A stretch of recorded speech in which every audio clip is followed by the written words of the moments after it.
अस्सलाम वालेकुम रहमतुल्लाहि व बरकातुहू। उम्मीद करते हैं कि आप लोग सब खैरियत के साथ होंगे, फ़र्स्ट क्लास होंगे, मज़े में होंगे, फिट फाट होंगे और जहाँ भी कहीं होंगे अपनों के साथ हमारा ये प्रोग्राम सिटी एट 10 इस मॉर्निंग शो वेलकम करेंगे, खुश आमदीद करेंगे। जी आया नू भले भले। तो जनाब अली सुबह के आगाज़ में जनाब अली ज़रा भले भले हो जानी चाहिए, ज़रा एक्टिव करना बहुत ज़रूरी होता है, पता है आपको, इस तरह ताकि नींद से हम जो थोड़ा सा नींद में मशगूल हुए मेरा ज़रा सा तस्बेदारी हासिल हो सके।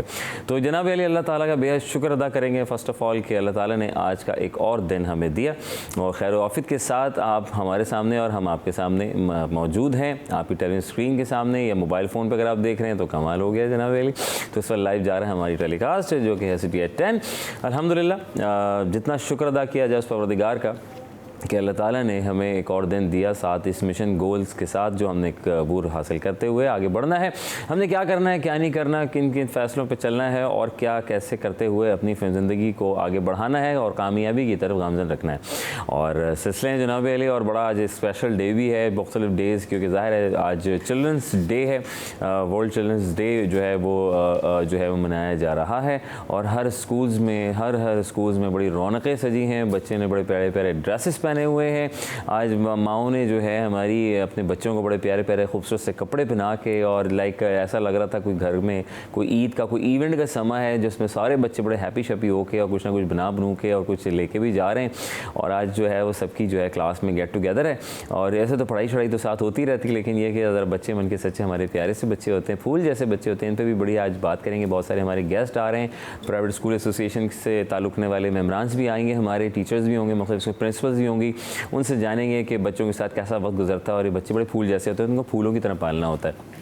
तो जनाब अली यही हमारा आगे मुस्तकबिल होते हैं, जब इनको राय रास्त पर रखते हुए कामयाबी की तरफ दीन दुनिया आखिरत दोनों को समझाते हुए आगे निकल जाए तो ज़िंदगी मज़ेदार होते हुए आगे निकल जाती है। जनाब अली सिलसिले को आगे बढ़ाएंगे और यकीनन नाश्ता से आपने कर लिए होंगे, सेट शूट हो गए होंगे, नहीं हुए तो जनाब नाश्ता वाश्ता कर लीजिए, ज़रा फिटफाट हो जाए। फिर ज़ाहिर है आपके घर में जो है मेड शेड ने आना है, सब मासी उसी ने, तो सफाई शफाई भी करनी होगी, तो वो भी साथ साथ करते रहेगा, आपको अपडेट्स भी देते रहेंगे और सारी बातें शेयर करेंगे। सूरह निसा के बारे में थोड़ी सी मैं शेयर करता चलूँ। सूरह निसा जो है 176 आयत पर जो है ये मुश्तमिल सूरत है और मदनी है, लेकिन अल्लामा नहास रहमतुल्लाह फरमाते हैं कि ये सूरत भी निसा 58 मक्की है, इसलिए कि इस सूरत में आयत जो है इसका तर्जुमा बता इत्तफ़ाक़ मक्का मुकर्रमा में नाजिल हुई। जिसका अरबी तर्जुमा है वो उसमें मैं आपको बता दूँ कि उन्होंने कहा कि मक्का मुकर्रमा में ये नाजिल हुई है। और बाद हज़रात ने ये नुक्ता भी बयान किया कि कुरान पाक में आया ये वो मकाम नुज़ूल एतबार से मक्की होता है। इन वजूहात से साबित जहाँ कहीं भी या अय्युहन नास होता है कि ये सूरत मक्की है साहब। अब बात सारी आती है कि लेकिन जमहूरी मुफस्सिरीन का मज़हब यही है कि जनाब ये सूरत मदनी है। और अल्मा सवती रहमतुल्लाह अलैना ने अल्लामा नहास रहमतुल्लाह के कौल की तरदीद करते हुए फरमाया कि अल्लामा नहास रहमतुल्लाह का मरकूज़ा तर्ज़ इस्तिदलाल दुरुस्त नहीं, इसलिए कि अव्वल तो एक ऐसी सूरत है जिसका अक्सर हिस्सा मदनी हो और उसमें एक या चंद मक्की आयात के शामिल हो जाने से इस पूरी सूरत का मक्की होना लाजिम नहीं आता है। फिर ख़ुद इस आयत में जो है एक तर्जुमा है कि क्या मक्की होना भी तो मुस्लिम नहीं है, तो इसलिए कि किसी आयत के मक्की या मदनी होने के बारे में मुफस्सिरीन का राजे मज़हब ये है कि जो आयात हिजरत से पहले नाजिल हुई वो मक्की हैं और जो हिजरत के बाद नाजिल हुई वो मदनी हैं, ख्वाह वो मदीना मुनव्वरा में नाजिल हुई हों या बदर। तो अब बात सारी ये है कि या ख़ुद मक्का मुकर्रमा में ही नाजिल हुई हैं, ना सिर्फ बल्कि अगर उसमें बात की जाए हज़रत आयशा रज़ी अल्लाह ताला अन्हा फरमाती हैं कि जिस वक्त सूरह बकरा और सूरह निसा नाजिल हुई तो मैं रसूलुल्लाह सल्लल्लाहु अलैहि वसल्लम के पास मौजूद थी। सही बुखारी में है कि जनाब अली, और ये रकम हदीस होती है 4993 में, और इस पर तमाम उलमा का इत्तफ़ाक़ है कि हज़रत आयशा रज़ी ताला अन्हा की रुख़सती हिजरत के बाद हुई। और नासिब अल्लामा क़ुरतुबी रहमतुल्लाह फरमाते हैं कि ये कहना है कि कुरान पाक में या अय्युहन नास जहाँ भी आया वो मकाम मक्की होता है साहब, दुरुस्त नहीं, इसलिए कि सूरत बकरा मदनी है और इसमें या अय्युहन नास 2 जगह आया है। तो अब बात यह कि लफ्ज़ अल-निसा जामे सग़ीरा बग़ैर खैर लफ्ज़ मुफरद इसका मायनी जो है औरतों, चूँकि इस सूरत में ज़्यादातर अकाम औरतों के मुताबिक बयान हुए हैं, बल्कि औरतों के मुताबिक मुताल्लिक भी हैं। जिस कदर कसीर अहकाम इस सूरत में बयान हुए हैं किसी और सूरत में नहीं हुए हैं साहब। तो इस मुनासबत से इस सूरत का नाम सूरत निसा रख दिया गया है। ना सिर्फ बल्कि इसमें ये भी है कि आप अगर खुदा न खास्ता जो है वो कोई गुनाह कर बैठें, कोई गलती कर बैठें ना अनजाने में, और आप उससे फ़ौरन रुजू अल्लाह ताला से कर लें, माफ़ी कर लीजिए दोनों, और सच्चे दिल के साथ, अहद के साथ, तो जनाब अल्लाह ताला उसको माफ़ कर, छोटे से छोटा गुनाह भी जो है वो अल्लाह ताला उसको माफ़ कर देते हैं। तो लेकिन फ़ौरन रुजू और दिल खुलूस हो, अल्लाह ताला की तरफ राग़िब हो और दिल की गहराइयों के साथ, तो जनाब क्यों ना फिर अल्लाह ताला माफ़ करेंगे आपके गुनाहों को। तो हमें बेहतर रखना है कि हमें गुनाह ही नहीं करने, हमें ऐसे काम ही नहीं करने जिसकी वजह से हम किसी ऐसी जगह, ऐसे रुख पे चले जाएँ, ऐसे ट्रैक पे चले जाएँ कि वहाँ से बाद में हमें एहसास हो कि हम ये गलती कर बैठे। तो गलती होने से पहले ही मोहतात हो जाइए, शैतान की बातों में ना आइए, वो आने को तो देगा लेकिन उसको साइड कर दीजिए, फिर देखिए इंशाअल्लाह सारे रास्ते आपके स्मूथली ड्राइव होते हुए आगे निकल जाएंगे। तो जनाब सिलसिले को आगे बढ़ाएंगे और हम जो है हमारे साथ जो हैं, ज़ाहिर है अब वक्त जो है कुछ आगे बढ़ाने का, तो बढ़ाएंगे। तो हमारे साथ जो है नुमान मौजूद हैं, हमारे साथ अयाज़ मौजूद हैं। अस्सलाम वालेकुम। वालेकुम अस्सलाम। कैसे हैं? अल्हम्दुलिल्लाह खैरियत से ठीक है नुमान भाई? अल्हम्दुलिल्लाह, मज़े में? बस फर्स्ट क्लास ठीक ठाक। सर ये जो मौसम की तब्दीली, मौसम ने ली अंगड़ाई, फिर हमें आई बहुत सारी नींद, तो सर ये चक्कर क्या है? जब मौसम थोड़ा चेंज हो, अब शुक्र है चेंज हो रहा है नहीं हो रहा है, मुझे लग रहा है सर हो रहा है, बिल्कुल हो रहा है। काफ़ी हद तक चेंज हो गया है, काफ़ी हद तक चेंज हुआ है। अब महसूस होना शुरू हुआ है। वो भी सुबह के औकातकार जो हैं वो आपको थोड़ा महसूस कराते हैं कि आप थोड़ी सी खुनकी सी एक आपको महसूस होती है कि रात में तो इतना नहीं पता चलता, लेकिन जब सुबह सो के उठते हैं तो उस वक्त वो जो हम बात कह रहे थे कि अब ठंडा पानी भी जब सुबह सुबह नहाने के लिए आप डालें तो वो एक झुरझुरी जो आती है आपको वो महसूस होने लगी है। तो इस वक्त अब ठंडे पानी से नहाना थोड़ा जो है ना मुश्किल हो रहा है। तो ये वाज़ेह पैगाम है कि अब मौसम बदल गया है, मौसम बदल गया है। और वाकई अब तो जब आप वज़ू करते हैं सुबह फजर की नमाज में, तो आप कहते हैं यार मेरे ख्याल से थोड़ा सा गीज़र चला लिया जाए। अच्छा, बड़े बूढ़ों के लिए ज़्यादा महसूस होता है, उनके लिए बहुत, बच्चों के लिए होता है। सुबह सुबह माएँ जब बच्चों को स्कूल जाने के लिए तैयार करती हैं, तो हम लोग भी अब इस उम्र में थोड़े बुजुर्गी के करीब हो जाते हैं तो हमें भी महसूस होता है जनाब अली। और साथ में जो है वो फिर आप कहते हैं गीज़र चला लें तो गैस आ रही नहीं आ रही, ये भी चक्कर होता है। मसला है सुबह सुबह बिल्कुल, अगर आप जल्दी उठे तो गैस नहीं होती। हाँ, 4-5 बजे लगे तो गैस नहीं होती आपको, 5 बजे 5:30 बजे। अब तो कन्वर्टर आ गए साहब, वो बड़े लोगों की भैया, अब हमेशा यहाँ बैठ के बड़े लोगों की बातें नहीं करें मुझसे, आम आदमी गरीब आदमी मेरी बात किया। मैं वही कर रहा हूँ, मैं आप अपने जो अपर क्लास के लोग हैं ना उनकी बातें ना दें और उनकी फैसिलिटी आम आदमी पे ना थोपें। मैं उसी तरफ आ रहा था कि जो गरीब और हम जैसे मुतवस्सित तबके से ताल्लुक़ रखने वाले, आप तो अपर क्लास के हैं, हम जैसे मुतवस्सित। अच्छा, मैं अपर क्लास कहाँ से लग रहा हूँ यार, हम आप जैसे ही तो हैं। कोई इंसान देखें ये सब बराबर होते हैं, ये सिर्फ एक सोच का मैं समझता हूँ। सोच से लग रहे हैं, बालों से लग रहे हैं। अच्छा, बालों से लग रहे हैं। ओह माय गॉड, तो मैंने बाल जो बनाए वो फिर जरा मॉर्निंग वाले बाल बना लिए ना, तो इसलिए नहीं, आपके बाल अपर क्लास हुए हैं। अब सही बात की इन्होंने, अपर क्लास। हाँ, ये बात भी है। और नहीं, वो मैं देख रहा था बड़ी ज़बरदस्त, कराची में लफ्ज़ है जुगाड़, पाकिस्तानी वर्ड है जुगाड़ साहब, not Karachi, it's Pakistani word ना। तो जुगाड़ जो है वो ये है कि जिनके गीज़र गैस नहीं आ रही थी उन्होंने जो है वो और आयरन रॉड जो होती है वो, जो जैसे वार्मर का नाम भी देते हैं लोग सर वो, हाँ, मैं पुराना गीज़र कहाँ बेचूँ, नया गीज़र लाओ, पुराना होता है ना। उन्होंने कहा नहीं पुराना गीज़र में वो जो बिजली का बिल वो आप भरेंगे उनके घर का, जिनको आप मशवरा दे रहे हैं सर, वो सोलर की एक प्लेट लगा लें तो वो शायद बाद में। अच्छा, सुबह 5 बजे हम एक सोलर की प्लेट लगा के पानी गर्म करें। हाँ यार अजहर भाई मेरी सुबह बहुत जल्दी हुई है, मेरा दिमाग पूरा करंट पूरा आ रहा है, तो बहुत मोहतात हो गया। हम तो आइडियाज दे सकते हैं आपको कि जो आइडियाज जो है ना वो 4 दिन चल रही है, उसके ऊपर आप अभी आइडियाज ना, आइडियाज चल रही है ना, कैसी जा रही गए? हाँ, आइडियाज बहुत मिल रहे हैं, आइडियाज मिल रहे हैं ना, कैसे आइडियाज कैसे जा रही है? बहुत जबरदस्त है ना। कल अचानक जो है वो परमिशन मिल गई और हम लोग वहाँ पहुँच गए। कितनी खुशी हुई होगी ना, बिल्कुल मक्खियों की तरह जो है पूरा मीडिया जो है वहाँ पे पहुँच गया था। अयाज भाई, वैसे पहली मर्तबा हुआ है ना कि आइडियाज में पहले रोज जो है मीडिया को इतना अलाउ किया गया? जी, ऐसा अगर जब, क्योंकि हमेशा ऐसा होता है कि वज़ीर आज़म या आर्मी चीफ के आने का जो है वो होता है, पहला दिन ओपनिंग वो करते हैं। तो कल ख्वाजा आसिफ ने ओपनिंग की गवर्नर सिंह के साथ, तो वो शील्ड लगाते हैं ना कोई जी, तो ओपनिंग हुई उसकी। उसके बाद जो है मेरे ख्याल जब वो 1-1.5 घंटे 2 घंटे के बाद 2 बजे से जो है वो मीडिया को अलाउ कर दिया गया, और अचानक फिर हमने देखा कि पूरा ही जो मीडिया था वो वहाँ पहुँच गया और हमने भी भरपूर कवरेज करी। 3 घंटे जो हमें मिले, हमने तमाम हमारी पूरी टीम वहाँ मौजूद थी, वहाँ पहुँचे, हमने वहाँ कवरेज करी, चीज़ें देखी।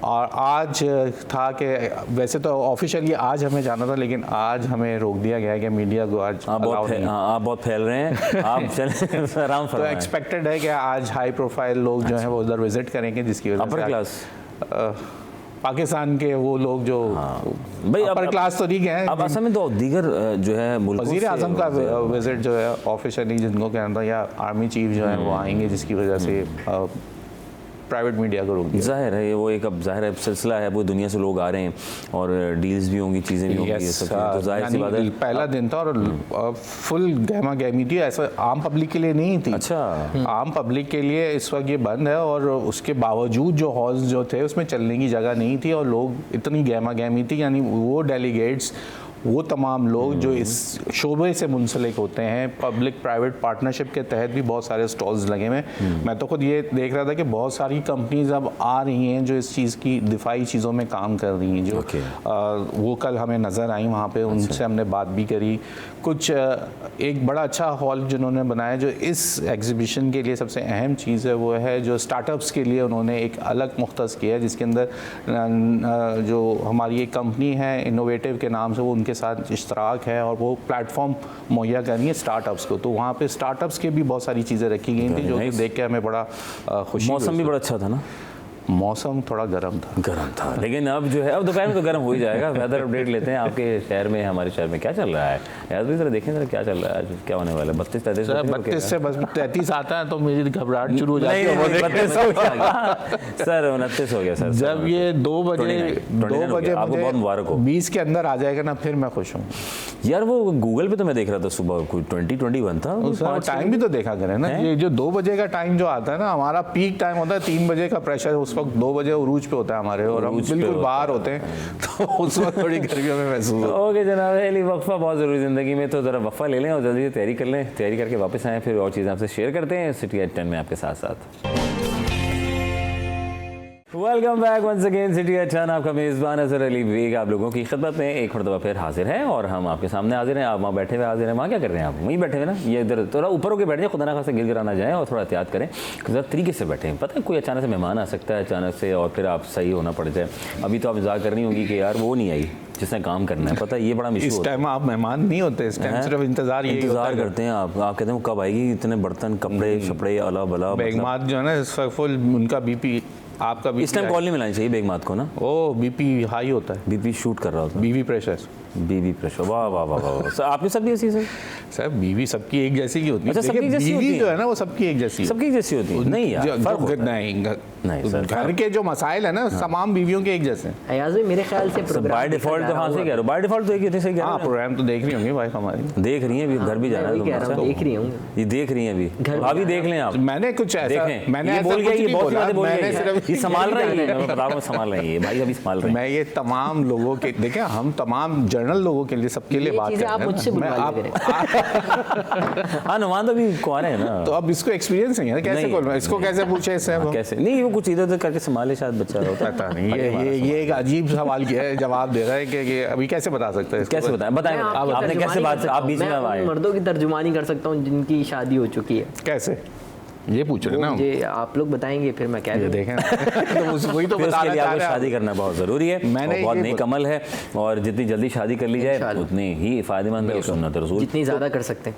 हाँ हैं हम बड़ा देखिए, अच्छा एक वक्त में 4 से ज़्यादा नहीं कर सकते, बीइंग अ मुस्लिम है शरई एतबार से। अच्छा मेरी बात मैं आपको बताऊं, ये जो जज्बात होते हैं ना, ये बेकाबू में नहीं, इस उम्र तक ही होते हैं, जब पहली हो जाती है तो उसके बाद पूछिए बुझ जाते, ये पीक पे बोल सकता है, ये भी इतने शदीद पीक पर हैं। जब होता है ना लड़का कहता है अम्मी बस मेरी शादी करा दें, लड़की भी बस मेरी जल्दी शादी करा दें, और उस वक्त उसकी नौजवानी में होता है कि मैं 2 3 4 सब कर लूँगा, सब संभाल बर्दाश्त नहीं है ना, मतलब। लेकिन बात ये है कि जब फाइनेंशियली जब बोझ आता है, देखिए बात सारी ये पहली के बाद ठंडे हो जाते हैं। अच्छी बात पर इंशाल्लाह कह देते हैं, इंशाल्लाह शायद 4 हो जाए। नहीं आप बिल्कुल 4 अल्लाह ताला, आप जज्बा रखें, आप जुनून रखें, हो जाएगा इंशाल्लाह। अब 4 अमल का दारोमदार नियत पर है, मेरी नियत तो है, हम पहले के बाद पूछेंगे इससे हम, ठीक है अभी बहुत टाइम है, पहले के बाद ना। चलो अल्लाह ताला खैर ऑफिस के साथ सारे मामला कराए, अच्छे कराए और अच्छे नसीब करे। हमारे यहाँ जो ना बच्चियाँ पैदा होती हैं, लड़कियाँ पैदा होती घरों में, कहते हैं अल्लाह ताला नसीब अच्छे करे। भाई लड़का भी तो पैदा हो रहा है, उसके लिए भी तो वैसी दुआ दो, अल्लाह इसके भी नसीब अच्छे करे। अल्लाह ताला जिम्मेदारियाँ लड़के के ऊपर, हाँ, क्योंकि लड़का अच्छा कमाने वाला, अच्छा ही खुश शक्ल भी होना चाहिए, कमाने वाला भी होना चाहिए, उसकी जो है फाइनेंशियली स्ट्रांग हो जाए जब वो शादी करे। सर तो ये तमाम चीज़ें तो उस लड़की ने बेचारी। अच्छा अब ये देखें, रिश्ते से पहले लड़के से पूछा जाता है कि हाँ जी आप क्या क्या करते हैं। अच्छा अब तो नहीं होता इतना ज़्यादा, अब तो वैसी बातों में भाप लिया जाता है। लेकिन आफ्टर मैरिज सम टाइम बंदे की जॉब चली है, कुछ हो जाए तो फिर तो क्या उसका रिश्ता आगे पीछे कर देंगे भाई? तो नहीं करते क्या? एक चीज़ भूलिए, पूरा टाइम लड़के को अपना कैरेक्टर भी संभाल के रखना होता है, क्योंकि उसके कैरेक्टर पे भी बहुत सवाल उठते हैं। बहुत संभालना पड़ता है उसको कि वो उसके दोस्त कैसे हैं, किस लोगों में उठता बैठता है, क्या उसकी आदत हैं, क्या खाता है, क्या पीता है। एक सॉफ्टवेयर ऐसा आना चाहिए जो ससुर के पास हो मोबाइल का। तो ये लड़के के ऊपर लड़का होना और अपने आप को इस माशरे में मेंटेन करके चलना, तब ये भी एक बहुत बड़ा चैलेंज है माँ बाप के लिए भी। खुद बज़द खुद लड़के को बहुत सारी चीज़ें अपनी खुद कंट्रोल भी करनी होती है। नहीं कंट्रोल ही तो नहीं हो रहा। नहीं होता है, बहुत सारे लोग ऐसा तो नहीं है कि पूरा आवे का आवा ही बिगड़ा हुआ आपने। ऐसा तो भाई यहाँ ऐसी कुर्सी पे बैठ के ऐसी बातें नहीं है, आवे का आवा नहीं बिगड़ा हुआ हमारा, ऐसा नहीं है। आप वाली जगह चले गए, आप छोड़े वापस आके मैं कहीं और जा। आप समझे नहीं, पकड़ दी आप, पकड़ नहीं रहे, वो कहते हैं ना। मैंने कहा आज आप जो बात कर रहे हैं ना, मैं उसके ऊपर सुपर चेक करके बैठा हूँ। अच्छा शादी खुद की थी आपने, घर वालों ने करवाई थी या ज़बरदस्ती करवाई थी, क्या हुआ था आपके साथ? आप जानते हैं वो सब चीज़ें, साफियों से भी तो पूछना चाहिए ना यार कि शादियाँ कैसे करते हैं, क्या होता है। हाँ कैसे क्या हुआ? हमारी जब नई शादी हुई तो हम 1-2 मॉर्निंग शोज़ में गए, लोगों ने हमें बुलाया। अच्छा मॉर्निंग शो में जो बेगम है आप भी जानते हैं, वो खुद सहाफ़त से मुझसे ज़्यादा उनका एक्सपीरियंस है। बड़ा एक नाम है माशाल्लाह उनका। और एक चीज़ तो बहुत सारे मॉर्निंग शोज़ वालों ने जब पता चला लोगों तो हमें मधु किया, हम गए। तो मैंने मॉर्निंग शो से पता चला था, तुमने मुझे तो बुलाया तक नहीं था यार। हमने शहर के बहुत सारे वैसे बड़े अच्छे से मिलेंगे, ये बड़े अच्छे से मिलेंगे। हमारे ताल्लुकात भी बहुत पुराने हैं, बड़े पुराने हकीकत है, नो डाउट। लेकिन ये बेचारे, ये मैं तो मजाक कर रहा हूँ, ये वाकई भूल गया मैं। नहीं भूला नहीं है, अच्छा बुलाया नहीं। अब मैं आपको बताऊं, ये मीडिया के जितने भी दोस्त या जिन लोगों को विदाउट फैमिली जो लोगों को बुलाना था, वो सना हाशमी की जिम्मेदारी हमने लगाई थी। मैंने कहा था कि आप तमाम उन लोगों को, वो अगर बैठी सुन भी रही है तो इसको सेकंड करेंगी, कि वो उनको मैंने कहा था कि आप सबको मदू करेंगी जो इन लोगों को मीडिया से। मैंने अपने किसी भी, आप पूछने सिर्फ मैंने अशरफ भाई से मेरी, क्योंकि इस चैनल से मैं उस वक्त ब्रेक पे था। अच्छा। तो उस वक्त शादी थी, तो मैं सब यहाँ से भी मैंने कोई बुला नहीं सकता, क्योंकि हमने एक, अब दोनों मीडिया से लोग हैं हम दोनों थे, तो हमारा जो यार वो एक सिलसिला होता है सबका, बहुत बड़ा, ये तो एक मोहब्बत का तकाज़ा है भाई, जो है ना बहुत बड़ा था सर ये मोहब्बत। अच्छा वो पॉलिटिकल शोज करती हैं, तो उनके लिए हमें पे वो लोग भी थे जिनको उनके जो जिनसे बातचीत आ रही थी, तो एक जलसा ही हो गया हमारा। तो तुम्हारा तो जलसा था सीरियसली। आप यकीन करें, मुझे जब बाहर का पता चला, हालात ऐसे थे कि इतनी पुलिस मोबाइलें आ चुकी थी बाहर, क्योंकि प्रोटोकॉल वाली सारी पार्टीज के बड़े बड़े हेड और बड़े लोग सारे आए हुए थे, तो सब परेशान ही हो गए कि रोड, बड़े लोग परेशान हो जाते हैं। और जो है ना परेशान होने के बाद समझ नहीं आता हम क्या करें, लेकिन खैर हो भी हो जाता है। ये भी मोहब्बत का तकाज़ा। खैर मैं तो मजाक से बात कर रहा हूँ कि अपने है ना बहुत पुरानी, तो इसे हम कहते हैं क्यों नहीं बुलाया। अच्छा भी चीज़ें बड़ी ज़बरदस्त की वीडियो है, मैंने कहा सुबह सुबह के आगाज़ में कुछ तो दिखाएं इधर बड़ी मज़ेदार, आप जरा एक्टिव होंगे, देखें कितनी एक्टिविटी करते हैं ये सारे के सारे। ये आप कैसे कह सकते हैं कि माँ है बाप भी हो सकता है। वाह वाह वाह। मुझे बताएं आप ये वीडियोस निकाल के कहाँ से लाते हैं? सर ये कहाँ से निकाल के लाता हूँ सर, सोशल मीडिया पे रात भर देख रहे होते हैं, तो मैं कहता हूँ यार आप लोगों को भी दिखाएं, क्योंकि बहुत सी ख़वातीन और हज़रात जो है मोबाइल फ़ोन का इस्तेमाल नहीं करते। तो मुझे अच्छी लगी, मैंने कहा यार क्यों ना, चलो फिर टीम से हमने डिस्कस किया क्या क्यों ना यार ये बड़ी अच्छी लग रही है, थोड़ा सा डिफरेंट हो जाए ज़रा, क्या हो रहा है तब देखें, सब काम कर सकते हैं। आप जानबूझ के लेकर आए तय लगाने वाली, तय लगा सुबह मासी, हाँ नहीं सुबह मासी के लिए नहीं थी वो, मैंने आप बता दिया आपके लिए। अगर 4 ना हो तो एक बंदर पाल लेना, जो बाकी घर के काम तो तुम्हारे मसले हल हो जाएंगे। इस तरह का बंदा बहुत ज़रूरी हो गया भाई। ना कोई रिलेटिव है इसके, ना रिश्तेदार, ना कहीं आना ना जाना, ना कोई दावत, ना कोई दावत है सिलसिले, ना कपड़े दिलाना है। नहीं कपड़े तो पहनाने पड़ेंगे ना। हाँ जाहिर है वो अब आपकी चॉइस है कि आप कपड़े किस तरह वाले, स्टाइलिश वाले, वेस्टर्न कपड़े, जो भी आप मेरी तरफ भी देखिए, आप सोचे इसके बारे में। हवाले से आज उन्होंने 4 से ज़्यादा की बात की है ना बेटा, अब तुम गए फिर 4 बंदर भी लाने पड़ेंगे। ओके जनाब भाई, सुबह के आगाज़ में आज जो है हमने सोचा कि थोड़ा सा ज़रा सर माल है आपके पास? माल है, माल होता तो यहाँ होते, यहाँ होते, माल होता तो यहाँ होते। आपके माल है? माल नहीं है। नहीं है, कोई बात नहीं, हम माल का हाल जानते हैं जनाब अली। देखते हैं कि आज माल का हाल क्या चल रहा है, इस आज का क्या भाव ताव है जनाब अली। ले जी, Australian dollar 181, Canadian dollar 198, euro 290, Kuwait जो है 894, यूके पाउंड 349, सऊदी रियाल 73.65 पैसा, स्विस जो है फ्रैंक 311 रुपये, यूएस डॉलर 277.40, यानी कि 277.40 पे जो है सर ये हुआ है। ब्रेक ले लें, वो क्या कह रहे हैं, ब्रेक ले लो इसी बात पे, समझ माल ज़्यादा आ गया, माल ज़्यादा आ गया। वक्फा लेना बहुत ज़रूरी है जनाब अली, वक्फा लेंगे, वक्फे के बाद अब सोचें कि आपने डॉलर या फिर कहाँ किधर जा रहे हैं, कहीं जा रहे हैं, चलें प्लान करें, हम यहाँ प्लान करते हैं, फिर वापस आते हैं। Welcome back once again City at 10। आपका मेज़बान अज़हर अली बेग आप लोग खिदमत में हाजिर है जनाब अली। हम यहाँ और आप वहाँ, और हम हैं यहाँ लोगों के दरमियान में बड़े नामवर शख्सियात हैं और साफ़त में एक बड़ा नाम रखते हैं, और आप हमारी टेलीविज़न की स्क्रीन पर आप इनको देखते रहते हैं, ख़बरें सुनते रहते हैं। कभी एजुकेशन की सुनते हैं तो वो आप ज़ाहिर है नुमान से सुनते हैं, कभी आप बात करें तो हम वैसे तो सारी ख़बरें कवर कर लेते हैं, या फिर आप उतार चढ़ाव हो, मंदी क्या चल रही है, इंडेक्स क्या चल रहा है जनाब, स्टॉक में क्या चल रहा है, तो अयाज़ भाई से रुजू कर लेते हैं आप लोग, और अयाज़ भाई बता रहे होते हैं कि भाई आज का भाव बताओ ये है, और इतनी इंडेक्स ऊपर गई और इतनी नीचे आ गई। कल कितनी गई थी ऊपर? कल 96 मार के गई थी, और अभी भी 96 बुलंद तरीन सतह पे ट्रेड हो रही है। इस वक्त भी मैं आपके पास बैठा हूँ, दिमाग में वही चल रहा है कि स्टॉक एक्सचेंज जो है इस वक्त नई बुलंदियों पे जो है वो पहुंचा हुआ है।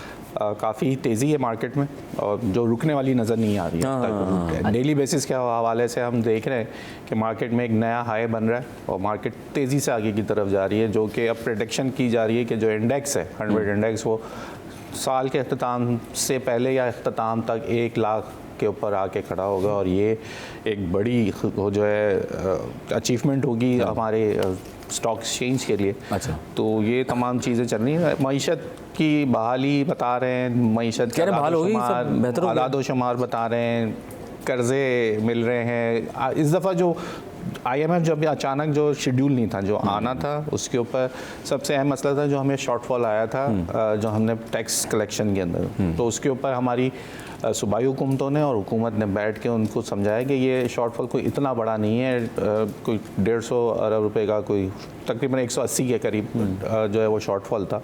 तो इसको हम नेक्स्ट जो आपके क्वार्टरली जो हमारा कलेक्शन होगा उसमें हम इसको हदफ को पूरा कर लेंगे, परेशान हो। नेक्स्ट ईयर से जो सूबाई हुकूमतों ने उनको यकीन दहानी करा दी है कि ज़रूरी टैक्स नाफिज कर दिया जाएगा, तो जिसकी वजह से वो थोड़े से राम हुए हैं और वो होके गए, मान गए बात को। और सबसे अहम चीज़ थी कि मिनी बजट की बातें हो रही थी, जो वाज़े तौर पर उन्होंने उसकी बात को डिक्लाइन कर दिया कि कोई मिनी बजट नहीं आ रहा, मज़ीद कोई नए टैक्सेस नहीं लगने जा रहे। और साथ ही जहाँ पेट्रोल लेवी की बात भी एक आ रही थी कि पेट्रोल के ऊपर लेवी बढ़ाने के लिए कोई कानून साजी हो जाएगी और पेट्रोल लेवी भी बढ़ जाएगी, तो वो भी मुस्तरद कर दिया गया। जिसके बाद हमने ये देखा कि मार्केट एक 93 और 94 के दरमियान थी। जैसे ही IMF का वफ़द वापस गया और कोई ऐसी खबर नहीं है, मार्केट ने दोबारा जो है एक अपना फ्लाई किया और आगे की तरफ अब वो तेज़ी से बढ़ती गई जा रही है। जनाब अच्छा, इसमें ये आइडियाज़ की वजह से तो नहीं है कि बैरून मुल्क से लोग आ रहे हैं तो इस वजह से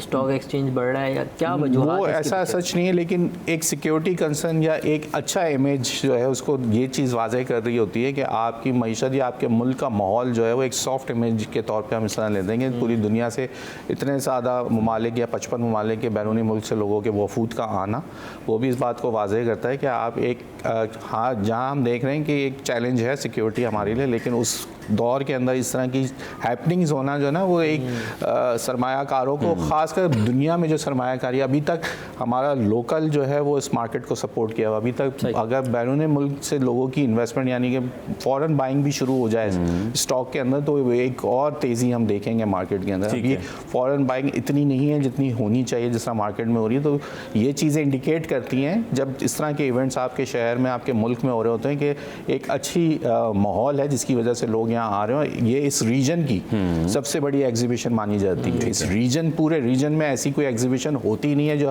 हालांकि 2 साल में होती है, लेकिन ये तमाम ख़ास करके जो आपके मशरिक़ वस्ता के ममालिक हैं या तमाम आपके पड़ोसी ममालिक हैं, उनकी जानिब से जो है ये तमाम जो चीज़ें हैं बहुत ज़्यादा इसके ऊपर फोकस किया जाता है। तो ये आपके लिए एक अच्छा मैसेज जाता है पाकिस्तान का कि पाकिस्तान इस चीज़, और ख़ास करके आप दिफाई लिहाज से भी अपने आप को एक मजबूत मुल्क दिखाने के लिए सामने आते हैं।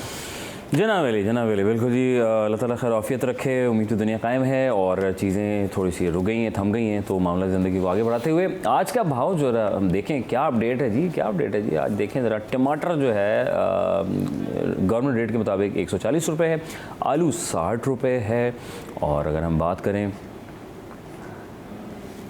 लहसुन की 530 रुपये है। आप मिनिमम पे क्यों जाते हैं, मैक्सिमम बताऊँ? चलो, अदरक जो है 518 रुपये, अयाज भाई की भरपूर फरमाइश पे मैक्सिमम बता रहा हूँ मैं। गाजर मैक्सिमम 150 रुपये। 150 रुपये, अच्छा अभी तुम बताते ना। तो रही 92 रुपये, जल्दी बोलो। 120 रुपये मिल रही है आपके यहाँ। ओके, लौकी 69 आपके यहाँ 120 रुपये मिल रही है। ओके, ये रियल रेट बता रहे हैं अयाज भाई। फूल गोभी 92 आपके यहाँ 150 रुपये। 150 रुपये किलो। ओके, खीरा जो है 58 रुपीज़ किलो, 150 रुपये किलो। भाई आपको जुल्म हो रहा है, आपको इस इलाके में रहते हैं। भिंडी 204 रुपये, बिल्कुल इससे भी ऊपर है। प्याज 144 रुपये, कौन सी जगह पे मिल रही है? 160 से 160 165। ठीक है, अयाज भाई कह रहे हैं कि ये मैं आज जो है ना हमने लाइव जो है ना हमने ऑन स्पॉट कर दिया कि जना इनका रेट क्या चले, एक मुनासिब रेट के। ये इनकी रिहाई जो है पीसीएचएस की तरफ है, तो उन्होंने वहाँ के रेट पर मैं आप अच्छा एक बात वाज़ेह कर दूं, पीसीएचएस के नहीं है। अच्छा, पीसीएचएस के नहीं, फिर ये मैंने आप जनरल बताएं। मैंने शहाबुद्दीन मार्केट की तरफ जो मार्केट है वहाँ के रेट बता रहा हूँ, सदर के। अगर आप इस तरफ आ जाए तो ये तो रेट उसमें मजीद 20 से 30 रुपये का इजाफा और बढ़ जाएंगे। मीर कैरियो, क्या है अपडेट? मीर कैरियो आप इस वक्त लाइव हैं यार, बताएं यार क्या अपडेट है? अगर सब्जियों की बात की जाए तो सब्जियों की कीमतों में उतार चढ़ाव का सिलसिला जारी है। गुज़श्ता एक माह से अगर देखा जाए तो सब्जियों की कीमतों में ये तब्दीली का रुझान जारी है। कभी कीमतें कम हो जाती हैं तो कभी कीमतें बढ़ जाती हैं। गुज़श्ता एक माह से हम अगर देखें तो कुछ हद तक इस्तेहकाम भी आया है सब्जियों की कीमतों में। आज की अगर बात की जाए तो कमिश्नर कराची और जो सरकार जो बाज़ारी की कीमतें हैं उनमें वाज़ेह तौर पर फ़र्क है। अगर कमिश्नर कराची के रेट्स की बात की जाए और बाज़ारी कीमतों की बात की जाए तो 19-20 का हमें फ़र्क भी नज़र आता है। अगर आज आलू की बात की जाए तो आलू की जो सरकारी कीमत है वो 127 रुपये, लेकिन मार्केट में 130 और 135 रुपये फ़ी किलो पर दस्तियाब है। अगर बात की जाए प्याज की तो प्याज की जो सरकारी कीमत है वो 144 रुपये, लेकिन मार्केट में वो भी 20 रुपये इजाफे के साथ 160 रुपये फ़ी किलो पर दस्तियाब है। अगर हम बात करें टमाटर की तो 184 रुपये फ़ी किलो टमाटर की सरकारी कीमत है, लेकिन मार्केट में वो तकरीबन 280 के करीब जो है 240 और 280 के दरमियान फ़रोख्त हो रहा है। ये जो कीमतें हैं गुज़श्ता एक माह से हम देख रहे हैं कि कुछ हद तक कमी भी हुई है कीमतों में, सरकारी कीमतों में भी कमी हुई है, बाज़ारी कीमतों में भी हमें वाज़ेह तौर पर कमी नज़र आती है। लेकिन ताहाल जो कमिश्नर कराची की जानिब से मुकर्रर करदा कीमतें हैं और जो बाज़ारी कीमतें, थैंक यू, बहुत शुक्रिया, थैंक यू वेरी मच जनाब अली। अपडेट कर रहे थे और आज का हिसाब किताब बता रहे थे, और अब आप भी सोच रहे होंगे ये किस इलाके में आपके रिपोर्टर हैं जो ये रेट बता रहे हैं। हमारे इलाके में तो ऐसा कोई सीन नहीं है जनाब अली। तो जनाब अली ये सिलसिला है सर, हर जगह पर रेट बता दिए, आप भी परेशान हो गए है ना? हाँ, बड़े अच्छे रेट बताए, पसंद है। अच्छा हाँ, लेकिन वो जो लिस्ट के मुताबिक उसके ऑपोजिट थे, थोड़े थे, बहुत ज़्यादा थे। उनको देख के बात देखें, मैं आपको बताऊँ जब ये मीर को बोले कि कैमरा और चीज़ें छोड़ के ख़रीदारी करने जाए तो रेट असली जब पता चले, असली गाड़ी से उतरते ही हाथ में माइक और रेट ऐसे गिराते हैं वो आप सोच हो गया। तो ये ऐसा इसी तरह सूरत हाल यही है। मुख्तलिफ इलाकों में फ्लैक्चुअल होती रहती है सूरत हाल, लेकिन तकरीबन जो हमारे इलाके हैं जिनमें अयाज भाई का हमारा इलाका है, कौन सा इलाके से आप? शाह फैसल से रहते तो वो सूरत हाल यही है, यही चल रही है। चलें जनाब अली, बातें तो चलती रहेंगी। सर आपका बहुत शुक्रिया, जज़ाकल्लाह। नुमान भाई, अयाज भाई, आपका बहुत शुक्रिया, जज़ाकल्लाह। आज आपने इंडेक्स के बारे में थोड़ा सा अपडेट कर दिया, उतार चढ़ाव मार्केट भी बता दिया आपने कि क्या होने वाला है, तो थोड़ा सा लोगों को थोड़ी खुशियाँ मिल गई कि चलो यार कुछ चीज़ें थम गई हैं। जज़ाकल्लाह, खुश हैं, आबाद रहें, अल्लाह ताला बहुत कामयाब करे। वफ़ा बहुत ज़रूरी है, क्योंकि ज़ाहिर है वफ़ा लेंगे तो उसके बाद फिर वापस आएंगे, क्योंकि बड़े टैलेंटेड बच्चे हमारे साथ आज ज्वाइन करने वाले हैं। और फिर ज़ाहिर है बच्चों का ही आलमी दिन है और हर स्कूल में हर जगह मनाया जा रहा है, उसको भी हम अपने स्टूडियो में हम जो है सेलिब्रेट करेंगे। और वक्फे के बाद आपसे मिलेंगे, तो ब्रेक लें, फिर वापस आएं जल्दी से। Welcome back once again city अटन। आपका मेज़बान अज़हर अली बेग आपकी खिदमत में हाजिर है और हम यहाँ और आप वहाँ हाजिर हैं। आपका बहुत शुक्रिया कि आप हमारे टेलीविजन स्क्रीन के सामने बैठे हुए हैं और भरपूर मैं कोशिश कर रहा हूँ कि हम टीम की तरफ से हमारी पूरा कारवां होता है, सिलसिला होता है, हम अकेले कुछ नहीं होते। इंसान कहता है ना यार मैंने ये किया, मैंने वो किया, नहीं सर, ये टीम वर्क होता है पूरा। और जैसे किचन में भी आप जाएँ तो सब चीज़ें साथ, फैमिली घर बार साथ, तो सब चीज़ें एक साथ होकर चल रही होती हैं। इसी तरह जो है ना, क्योंकि आज वैसे भी बच्चों का आलमी दिन है, तो 2024 और बच्चे जो है दुनिया का मुस्तकबिल हैं और बच्चे प्यारे से हैं, फूल जैसे बच्चे हैं, इनको फूलों की तरह हमने लेके चलना है। तो ये बहुत रफ्तार तेज़ी से आगे बढ़ जाते हैं और बड़े टैलेंटेड बच्चे हैं। आज जो हमने बुलाए, रेहान स्कूल से ताल्लुक़ रखते हैं ये बच्चे। और रेहान स्कूल एक वाहिद स्कूल है दुनिया में, पहला स्कूल जो कि AI बेस है, जो कि 5वीं जमात से जो है बच्चों को जिनको यानी इसे कहते हैं चलते हुए बच्चे, यानी नर्सरी वाले नहीं, चले हुए बच्चे, यानी कि जिनको इंग्लिश उर्दू पे महारत हासिल हो, लिखना पढ़ना आता हो, समझ बूझ हो, फिर उनका एप्टीट्यूड टेस्ट होता है, उसके बाद फिर उसके ऊपर नज़रसानी करते हुए बच्चों को तालीम दी जाती है। और इतने टैलेंटेड बच्चे होते हैं इस स्कूल के कि जनाब कि क्या बताएं कि आज ये बच्चे जो MSc, आप जब आप MS उस वक्त में होते हैं, आप MSc कर रहे होते हैं, MS कर रहे होते हैं, तो वो वाला लेवल ऑलमोस्ट कहूँगा कि ये वो बच्चे जो हैं उस लेवल में आए हुए होते हैं। इसको इस तरीके से यहाँ के असातिज़ा जो है वो बच्चों को लेके चलते हैं ताकि बच्चे और जो हैं वो बेहतरीन अंदाज में अपनी दुनिया में नाम रोशन करें। तो हमारे साथ मौजूद हैं अयान 15 ईयर्स ओल्ड हैं और शायान 12 ईयर्स ओल्ड हैं और इनसे बात करेंगे। अस्सलाम वालेकुम। वालेकुम अस्सलाम। क्या बात है यार, एक ही टाइम लाइन पे वालेकुम अस्सलाम। कैसे हो? अल्लाह का शुक्र। ऐसे ही बोलना था ना, कैसे हो, एक साथ बोलो, चलो कैसे हैं? अल्लाह का शुक्र। अरे वाह, लगे क्या मज़े में मस्त हैं माशाल्लाह। अच्छा भाई, तो रेहान स्कूल से आप लोग आए, स्कूल वालों को पता आप यहाँ आए? अम्मी पापा को बताया? टीचर को बताया हुआ है? ऐसा तो नहीं कि अचानक से आ गए और परेशान हो गए हमारा बच्चा कहाँ चला गया है? ऐसा नहीं होगा। Very good. अच्छा भाई अयान, क्या हाल है बेटा, ठीक हो? अल्लाह का शुक्र अल्हम्दुलिल्लाह। माशाल्लाह यार, बड़ा लैपटॉप यार, क्या चक्कर, क्या हमारे दौर में तो ये लैपटॉप के मोबाइल भी नहीं था यार, ये तो हम तो वो पुराना वाला फ़ोन रिंग रिंग। हाँ अच्छा भाई, तो कौन सी क्लास में? मैं लेवल 1 में हूँ। लेवल 1 में। अच्छा, यहाँ क्लासेस नहीं, लेवल का चक्कर है? यहाँ पे लेवल चलते हैं कि लेवल 1, लेवल 2, लेवल 3, लेवल 8 तक का यहाँ पे होता है। यहाँ पे क्लासेस नहीं होती। क्लासेस नहीं होती। अच्छा, और सारा AI बेस है? थोड़ा सा बताओ क्या क्या पढ़ाते हैं, कैसा है, क्यों यहाँ पे क्यों आए, इस स्कूल में क्यों आए, सवाल है। इस स्कूल में हम लोग इसलिए आए क्योंकि यहाँ पे जो है हमको ग्राफिक डिज़ाइनिंग से लेके मतलब ग्राफिक डिज़ाइनिंग करना सिखाते हैं, फ्रीलांसिंग करना सिखाते हैं, कोडिंग करना सिखाते हैं, कोडिंग में AI करना सिखाते हैं, AI से कोडिंग करवाते हैं। उसके साथ साथ हमको जो है ना सॉन्ग्स बनाना, पोएम्स बनाना, कार्टून्स बनाना, लाइक जिसको से बहुत सारी चीज़ें सिखाते हैं, इंटरव्यूज़ करना, पॉडकास्ट करना, ये सब सिखाते हैं। मैंने अभी तक 2 इंटरनेशनल इंटरव्यूज़ करे पाकिस्तान में बैठ के आपने? पे। यस। अरे वेरी गुड। और भाई शायान ने क्या, अच्छा शायान, हाँ शायान ने क्या किया भाई? शायान क्या हो रहा है, क्या कर रहे हो आजकल? मैं अभी तो ज़्यादातर कोडिंग के हवाले से। कोडिंग नहीं करो, ये तो बड़े लोग करते हैं, आप भी कर लेते हैं? गेमिंग मैंने बनाई है, 2D गेम सिंगल प्लेयर। अच्छा वेरी गुड। उसके हवाले से मैं कर रहा हूँ और मैं 3D गेम बनाना चाहता हूँ। 3D गेम बना लिया या बना रहे हैं? बनाना चाहता हूँ। बनाना चाहते हैं, चलो अल्लाह ताला आपको बनाया। अभी क्या आपने क्या बनाया है शायान, ये बताओ। अभी तक तो मैंने 2D गेम बनाया है। 2D गेम बनाया था, दिखाएं स्क्रीन पे ज़रा अगर हो सके तो। इसको पूरे लैपटॉप घुमाओ बेटा, पूरा उस फ्रंट करेंगे, इसको थोड़ा सा नीचे करें लैपटॉप को। ये एक तो टोमेटो है जो कि प्लेयर को। टोमेटो? हाँ, ये तो वो याद आ गया, टमाटर बड़े मज़े का। तो गेम मैं बता देता हूँ कौन सी है।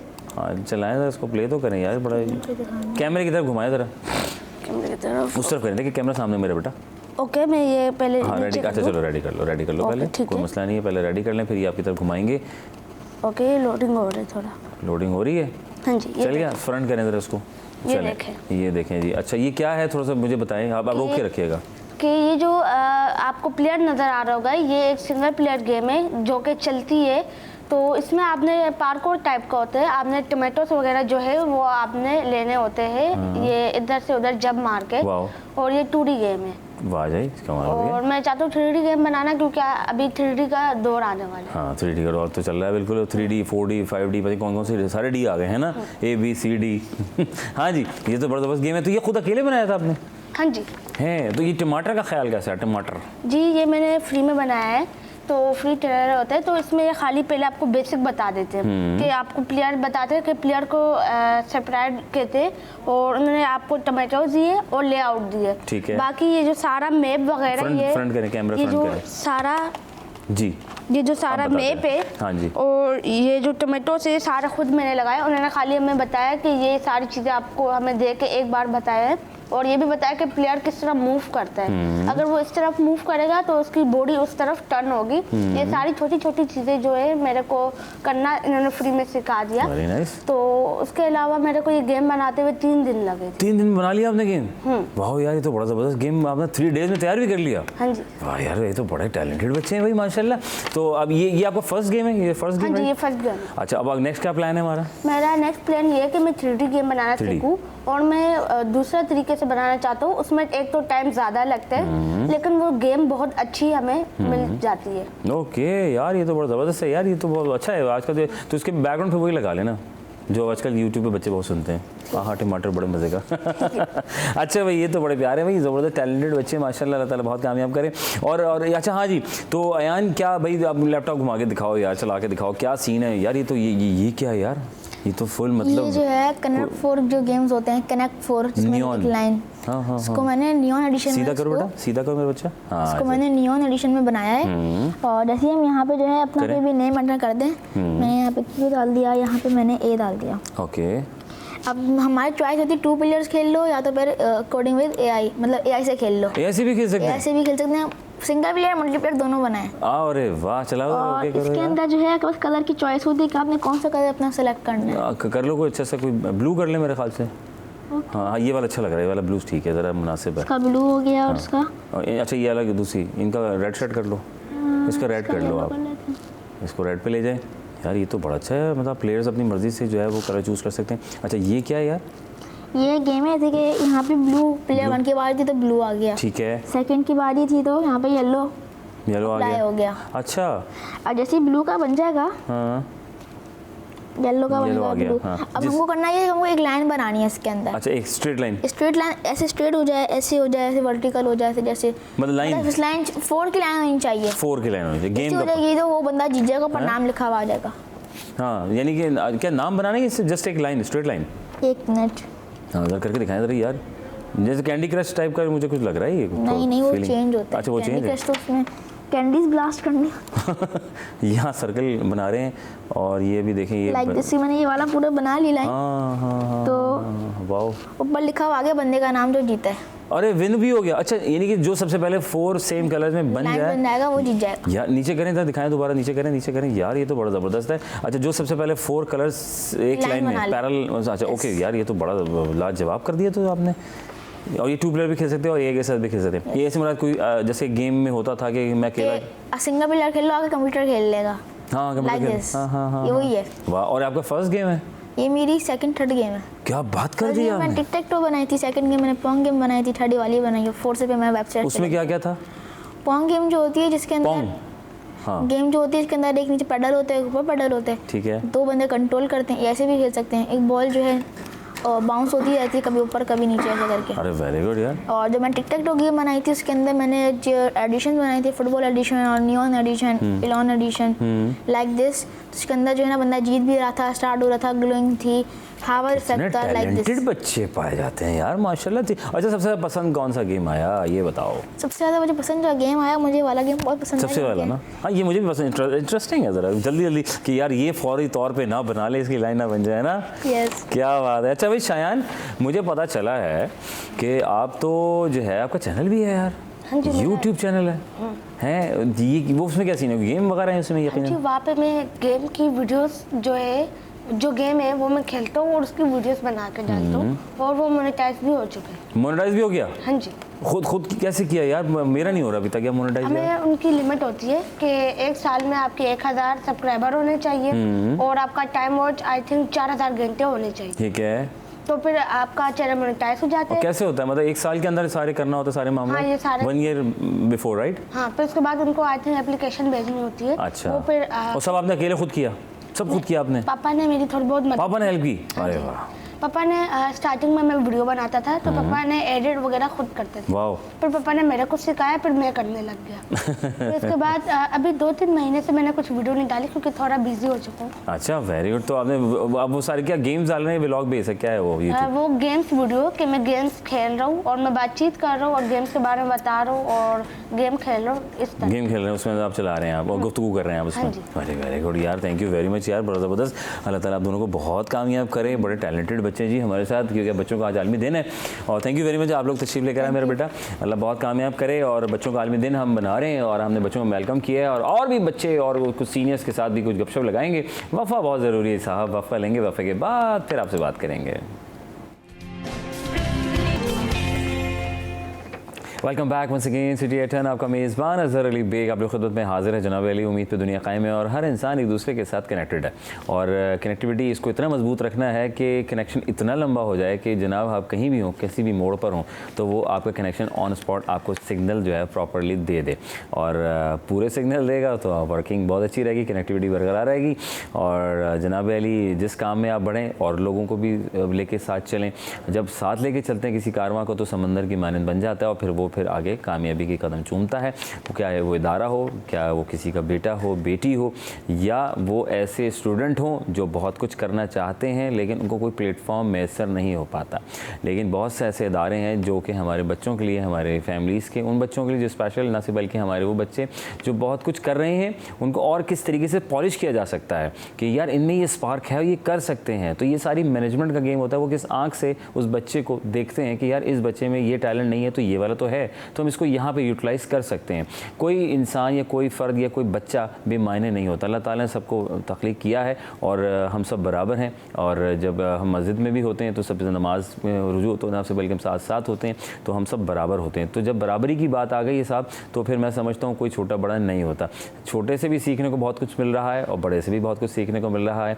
थोड़ी सी अपनी ईगो जो अना है जिसे कहते हैं, उसको कोई फ़ायदा नहीं उसको साथ लेके चलने का, वो आप कहीं ना कहीं रह जाएंगे, फिर आप पीछे रह जाएंगे। तो आज एक ऐसे ही टैलेंटेड हमारे पास जो हैं वो साहिबा हैं जो कि बड़ी महारत रखती हैं, ब्रांड एम्बेसडर की हैसियत भी रखती हैं, और ना सिर्फ बल्कि ये PRO भी हैसियत रखती हैं दारुल सुकून में। और ना सिर्फ हमारे साथ सिस्टर कैथरीन विल्सन है जो एडमिनिस्ट्रेटर की हैसियत रखती हैं। वेलकम करेंगे जी। अस्सलाम वालेकुम जी, कैसी हैं आप? ठीक हैं, अल्लाह का शुक्र है। ठीक है, फर्स्ट क्लास हैं। आपका बहुत शुक्रिया, तशरीफ़ लेकर आई आप। और कैसा जा रहा है सफ़र आपका मिस कैथरीन? बहुत अच्छा।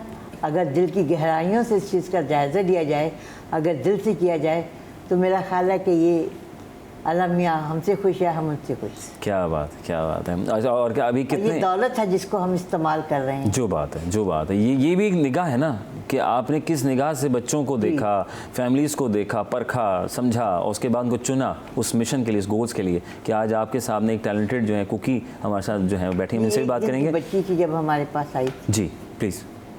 अच्छा, छोटी थी हैं? एक दिन की थी जब मैं सिस्टर रूथ ने और सिस्टर रूथ ने मुझे लाया। अभी मैं 35 साल की हूँ। अब आप 35 साल की हो गई हैं? जी। अरे वेरी गुड। तो कैसा लग रहा है? अच्छा जा रहा है मिस कैथरीन के साथ सफ़र, कैसा गुजर रहा है? सिस्टर कैथरीन के साथ तो वक्त बहुत ज़बरदस्त गुजर रहा है, बहुत ही अच्छा गुजर रहा है, बहुत प्यार मोहब्बत के साथ गुजर रहा है। क्या बात है, ज़बरदस्त। तो अच्छा, आज जो है वो बच्चों का आलमी दिन है। जी। तो अभी तो आप, मैं समझता हूँ अभी तो बच्चे हैं, हम तो बच्चे हैं ना। बच्चा तो इंसान दिल में तो एक, चाहे कितना ही बड़ा हो जाए सिस्टर कैथरीन, तो बच्चा तो है उसके अंदर, दिल तो बच्चा है ना। क्या कहेंगी? हम बड़े मगर से फिर भी हम बच्चे। क्या बात है। अच्छा, आप PRO ब्रांड एम्बेसडर भी हैं कुकी? जी। क्या कर रही हैं, क्या खिदमत दे रही हैं अपने दारुल सुकून के लिए, क्या कर रही हैं? As a PRO and as a brand ambassador, मुझे बुलाया जाता है, चाहे TV शोज में हो या चाहे कोई दारुल सुकून आके विजिट करे, या कोई मुझे बाहर जाना होता है, मुझे दारुल सुकून के बारे में बताना पड़ता है। दारुल सुकून कैसे शुरू हुआ है, क्यों शुरू हुआ है, किसने शुरू किया और किस वजह से शुरू हुआ है। अच्छा, वेरी गुड जी। तो आप यानी कि सही प्रमोट करते हैं, बताते हैं, आगाही देती हैं, मतलब जैसे अवेयरनेस देते हैं, तो फिर मुझे दारुल सुकून के बारे में बताना है, दारुल सुकून के बारे में अवेयरनेस देना लोगों को। अच्छा, जिन्होंने अभी तक दारुल सुकून नहीं आए। अरे वेरी गुड। तो क्या फिर लोग क्या कहते हैं फिर जी, जिनके पास आप जाते हैं, तो फिर लोगों का क्या फीडबैक क्या होता है? लोगों का फीडबैक, लोग बहुत खुश होते हैं कि यहाँ पे मैं देती हूँ उनको मैसेज, वो लोग बहुत खुश होते हैं। उनका फीडबैक भी बहुत मज़ेदार होता है। अच्छा। फिर कभी कभी जो लोग मुझे हमको TV में देखते हैं या ऐसे वैसे बोलती तो वो देखते, तो वो लोग आते हैं और वो लोग हमको विजिट करते, हमारे बच्चों को विजिट करते हैं। अच्छा माशाल्लाह, ज़बरदस्त। तो अभी कितने हैं आपके दारुल सुकून में, कितने बच्चे हैं? दारुल सुकून में हमारे पास 325 बच्चे, 325। 350, हाँ जाहिर है, आप तो एडमिनिस्ट्रेटर कह सकती हैं। मैंने भी देखा क्योंकि ये भी प्रमोट करती है ना, मैंने ज़रा इनका भी थोड़ा सा बातचीत हो जाए। माशाल्लाह माशाल्लाह। अच्छा सिस्टर, थोड़ा सा बताएं कितने बच्चे हैं इस वक्त आपके पास? हमारे पास 350 बच्चे हैं। ठीक है। और इस इदारे को 69 में इसका आगाज़ हुआ था। अच्छा। और यहाँ पर हिंदू, मुस्लिम, क्रिश्चियन, अच्छा, ये हमारी खुशकिस्मती है कि हमारे पास तमाम मज़हब के बच्चे हैं माशाल्लाह। कई दफ़ा वालिदैन जो है बच्चों को छोड़ जाते हैं, लेकिन हमें अल्लाह मियाँ ने बड़ा, हम अपने आप को बड़े खुशकिस्मत समझते हैं कि हमें इन बच्चों की खिदमत का मौका दिया है। ठीक है। ये कई बच्चे ऐसे भी हैं जिनके वालिदैन ज़िंदा हैं जी जी, या बहन भाई ज़िंदा हैं, ठीक है, लेकिन वो कभी मुलाकात के लिए नहीं आते। अच्छा। दरवाजे पर छूट जाते हैं। अल्लाह अल्लाह अल्लाह। पिछले दिनों हमने बच्चा 1 साल हुआ, हमने देखा कि हमारी दवा गेट पर बोरी में डाला और रखा, और हमारे उसने बताया कि कुछ चीज़ है, और हमें नहीं मालूम था कि बच्चा है, ये जानवर है। अच्छा। जब हम बाहर गए तो हम देखा कि बोरा हिल रहा था। जब हमने खोल के देखा तो वहाँ तकरीबन 8 माह का बच्चा था। अल्लाह और अल्लाह अल्लाह। हमारे यहाँ हर जगह टीवी कैमरे नस्ब हैं, जिससे हमें अंदाज़ा हो जाता है कौन आ रहा है, कौन जा रहा है। हमने देखा कि एक आदमी मोटर बाइक पर है, उसके पीछे एक बच्चा है। गालबन हमारे नज़रिए के मुताबिक वो छोड़ के गया है, क्योंकि वो बच्चा वो ज़हनी तौर पर ठीक नहीं था। अच्छा। अल्लाह मियाँ कभी इन बच्चों को धिक्कारता नहीं है, बल्कि अपने सीने से लगाता है। क्या बात है, क्या बात है। बेशक, तो हमें भी ये मौका दिया गया है कि हमें इंसानी हमदर्दी के तहत, खिदमत खल्क़ के तहत इन बच्चों को अपने सीने से लगाना है। और हम उस बच्चे को लेके आए, गुस्ल दिया, और दूध भी नहीं पी रहा था, बोतल से दूध पिलाया। दूसरी दफ़ा उसने अपने आप, अभी वो बच्चा आप देखें तो हंसता खेलता, एक खुशहाल, क्या बात है, खानदान, क्या बात है। वसीला बनाया दारुल सुकून ने, क्या बात है। बहुत इसका नाम दारुल सुकून इसलिए रखा गया, वाकई यहाँ सुकून मिलता है। इस दर्द से जो आता है उसे ज़हनी सुकून मिलता है। बहुत बहुत शुक्रिया। जी जी जी जी, अमन और मोहब्बत का घर। बहुत ज़बरदस्त ज़बरदस्त। कुकी आपका बहुत शुक्रिया, आप आई हमारे शो में और आपने हमको बुलाया ताकि हम अपने दारुल सुकून के बारे में बताएं। नहीं, आपका बहुत शुक्रिया। अल्लाह ताला को वैसे आज का दिन के लिए बस मैं एक मैसेज देना चाहती कि accept, respect, include and empower this children in this society, क्योंकि यही आपका दोस्त है, यही इनको यही प्यार चाहिए, इनको टाइम चाहिए। और सब बच्चों को आज आलमी बच्चों का दिन पे सब बच्चों को आज का दिन मुबारकबाद। आज का स्पेशल दिन इनका, तो मुबारकबाद सब बच्चों को देना चाहती हूँ। आज ही नहीं होता है, बल्कि हर रोज होता है, जैसे हर दिन होता है। बहुत शुक्रिया। ये बच्चों का भी दिन, बच्चों ने बहुत शुक्रिया कुकी आपका, और सिस्टर कैथरीन विल्सन आपका बेहद शुक्रिया, जज़ाकल्लाह। आप यहाँ तशरीफ़ लेकर आए जनाब अली। बच्चे फूल जैसे बच्चे, हमारे बच्चे आपके बच्चे, प्रमोट करें, रिस्पेक्ट करें, प्यार करें, इनको आगे बढ़ाएं, बहुत कुछ कर सकते हैं। वक्फे के बाद फिर और भी कुछ मेहमान हमारे साथ ज्वाइन कर रहे हैं, वक्त कम है और मेहमान बहुत सारे हैं, इनको सबको अकोमोडेट करेंगे और आपसे मिलवाएंगे वक्फे के बाद।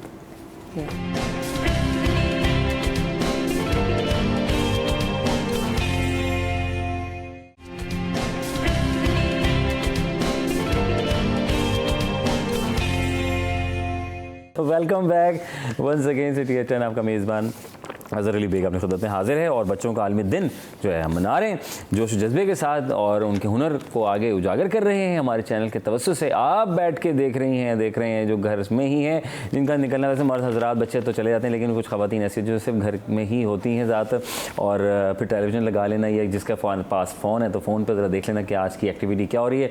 तो हम जो सुनने वाले और देखने वाले हैं उनको खैर मकदम करेंगे, और ये बताएंगे आज स्कूल जो बच्चे गए हैं बड़ी तैयारी शैरी करके गए हैं, और हर स्कूल में इस वक्त जो है बड़ी एक्टिविटी हो रही है, क्योंकि बच्चों का आलमी दिन है 2024, और ज़ाहिर है क्यों ना हो भाई, बच्चे तो बच्चे हैं, ये फूल जैसे बच्चे, इनको फूलों की तरह इनको हमने पालना है, बढ़ाना है। किसी के भी बच्चे हों, चाहे चचा के हों, मामा के हों, पड़ोसी के हों, खाला के हों, किसी के भी हों, या आपके अपने तो अपने, किसी के बच्चे वो भी आपके अपने बच्चे हैं साहब। ये सोच के कि साहब ये हमारा किसी का बच्चा, ये नहीं सब किसी की, ये भी हमारा ही बच्चा, उसको इसी तरह टेक केयर करें तो जनाब आपके रास्ते आगे बड़े हमवार होते जाएंगे। आपको खुद नहीं पता चलेगा, अच्छा यार बड़ा, जब कोई आपके बच्चे से प्यार, कोई आपको गिफ्ट दे ना दे, कोई आपसे प्यार करें, लेकिन अगर कोई आपके बच्चे को कोई गिफ्ट शिफ्ट देता है, उसको प्यार कर दे, तो आप बहुत खुश हो जाते हैं, एक दिल बड़ा सा हो जाता है कि बड़ा अच्छा किसी ने कुछ दिया, मेरे बच्चे से हेलो किया और उससे बात की और उसको शफकत का हाथ दादा ने फेरा, दादी ने, नानी ने, खाला ने, पप्पो ने, ये सब चीज़, इसलिए रिलेशन है साहब। और ये रिलेशन को आगे अगर हम बढ़ाते हैं तो स्कूल का फिर अगला रिलेशन यानी पहली गोद माँ की होती है, उसके बाद फिर जो है वो हमारे टीचर्स के असातिज़ा की होती है, फिर प्रिंसिपल भी होती हैं, वो बड़ी चीज़ों को लेके साथ चलना है अपने टीचर्स के साथ कि बच्चों को कैसे लेके हैंडल करना है और बच्चों, क्योंकि इतने सारे बच्चों को कैटर करना, लेके चलना, ये भी बड़ी हिम्मत और जस्तजू का काम होता है जिसको आगे खफ़ा शायरी के साथ लेके चलते हैं। बच्चों का आलमी दिन 2024, बच्चे दुनिया का मुस्तकबिल हैं, वो छोटी कलियाँ हैं जो बड़े होकर फ़ैसला साज बनेंगी, युवा और माशरे की तश्कील करेंगी, इनकी मुस्बत तरक्की और तरक्की को हर मुल्क के लिए अहम बनाता है। इस मकसद को आगे बढ़ाने के लिए यूनिवर्सल चिल्ड्रन डे हर साल 20 नवंबर को दुनिया भर में जो है बच्चों के हकूक़, तालीम और सेहत के देखभाल के बारे में शऊर उजागर करता है। इसका मकसद बच्चों की बहबूद के लिए इक़दाम करना और कमज़ोर बच्चों की हिफाजत करना होता है।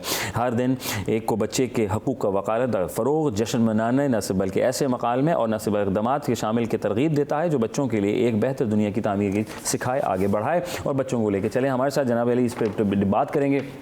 आप हमारे साथ मौजूद हैं, जनाब अली एडवोकेट हाई कोर्ट हैं और वक़ार हसन चीमा साहब। अस्सलाम वालेकुम रहमतुल्लाह। वालेकुम सलाम। ठीक हैं, खैरियत से? अल्हम्दुलिल्लाह माशाल्लाह, जज़ाकल्लाह। कैसा जा रहा है? ठीक जा रहा है, अल्लाह का शुक्र। आज आप एक मतलब फिर आ गए बच्चों के ऊपर बाज़रा बात करेंगे, हकूक़ की बात करेंगे। ना सिर्फ हमारे साथ जनाब मिस शाहिदा तौफीक साहिबा हैं, आप प्रिंसिपल की हैसियत रखती हैं, एक वसी तजर्बा रखती हैं स्कूल का, और कैसा जा रहा है इनका स्कूल और बच्चे कैसे लेके आज का दौर और आजकल के माँ बाप क्या ख्वाहिश और किस तरह की एजुकेशन पर भी हम बात करेंगे। आप एजुकेशन माशाल्लाह वसी तजर्बा। अस्सलाम वालेकुम रहमतुल्लाह। खैरियत से? हम ठीक है मैडम, अल्लाह का शुक्र है। अल्हम्दुलिल्लाह, जज़ाकल्लाह आप दोनों का कि आप दोनों तशरीफ़ लेकर आए आज बच्चों के आलमी दिन के हवाले से। पैगाम मैडम मैं आपसे लेना चाहूँगा क्योंकि आप बच्चों को, बच्चे ही बच्चे होते हैं इतराफ़ में, वैसे तो किसी का एक बच्चा हो जाए, 2 हो जाए, उसके बाद अम्मी जो है खातून खाना थोड़ी सी होती है, क्या करें, बड़ा रोता है, संभाला नहीं जाता, ये क्या, अच्छा तुम फ़ोन पकड़ लो, ये कर लो, वो कर लो।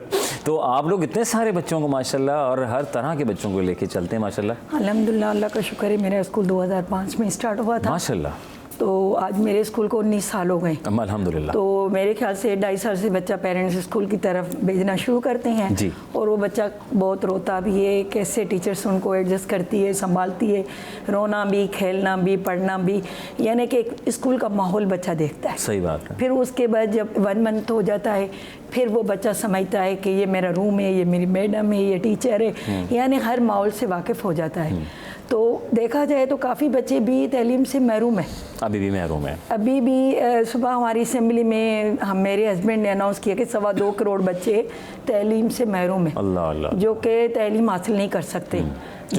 हाँ, जबकि देखा जाए कि मेरा तो पर्पस है कि गरीब बच्चों को आगे लाना, उनको तालीम देना, उनको अच्छे बुरे की पहचान देना, क्योंकि अगर हमारे अंदर एक समझो कि इल्म है और पहचान नहीं है तब भी हम अधूरे। ठीक है, क्योंकि उस्ताद का काम है दोनों चीज़ें देना। हाँ, बिल्कुल, बिल्कुल, इल्म और तरबियत। सही, ठीक है। तो अब हम अमीर का बच्चा तो बड़े स्कूलों में नज़र आएगा, पर वो जो घरों में झाड़ू पोछा करती हैं, वो जो बंदा जो गाड़ियाँ साफ़ करता है, वो उनके बच्चे कहाँ जाए? उनके आँखों में तो आंसू हैं, उसके अलावा तो कुछ नहीं है। तो काफ़ी ऐसे बड़े लोग भी हैं। तो पहले उनकी सोच को चेंज करनी पड़ेगी, इनके बच्चों, क्या अपने बच्चों को जो काम स्कूल में लाते हैं, एडमिशन करवाते हैं, ना कि अमीर का बच्चा गरीब का भी बच्चा तालीम हासिल कर सकता है, पर सोच अच्छी हो, सोच अच्छी हो। अब कल के एक बच्चे से मैंने, बेटा स्कूल क्यों नहीं आ रहे हो? मैकेनिक का काम सीख रहा हूँ। अच्छा बेटा क्यों? आप तो पढ़ रहे हो 7th क्लास में और स्कूल छोड़ के। मैकेनिक काम भी तो अम्मा अब्बा ने किसी एक ने लगाया? नहीं, वो साइड पार्ट टाइम होना चाहिए, हुनर भी होना चाहिए, तालीम के साथ दोनों चीज़ें हों, ना कि ये नहीं है कि सिर्फ स्कूल नहीं। उसके बाद गरीब लोग तो ये कहेंगे कि मेरा बच्चा 10,000, 15,000, 20,000 कमा के आएगा तो मैं रेंट दूंगी, फिर मैं अपने माहाना अखराजात पूरे करूंगी। क्योंकि गरीब तो दोनों तरफ से डूबा हुआ है। सही सही। वो सोच रहा है कि मैं रेंट दूं, पेट पालूं या उन 5 बच्चों को तालीम दूं। अच्छा। तो काफ़ी ऐसे अच्छे लोग भी हैं जिनके घरों में मासियाँ काम करती है, वो उनकी फीसें वगैरह पे करते हैं, उनको फैसिलिटीज़ देते हैं। या कि ये भी नहीं है कि सब लोग अच्छे, यानी 50% है, 50% है। जो समझ रहे हैं कि अपने जो अल्लाह ने हमें दिया है उससे आधा माल यानी ज़कात में डोनेट। ओके जनाब अली, इस पर भी डिबेट करेंगे, बात करेंगे, वक्फा लेंगे और फिर वक़ार भाई से बात करेंगे। जनाब अली, आज के माशरे में क्या तब्दीलियाँ आ रही हैं, जहाँ गुर्बत है, अफलास है, तो उससे अपने बच्चों को लेकर पल रहे हैं, तो उसके घर का माहौल किस तरह चल रहा है और क्या नाचाकियाँ हो रही हैं खुदा न खास्ता, तो उसको बेहतर कैसे बना सकते हैं, कुछ सीखेंगे, सिखाएंगे हमारे चैनल के तवज्जुह से। सिटी 10 में ब्रेक का वक्त हो जाता है।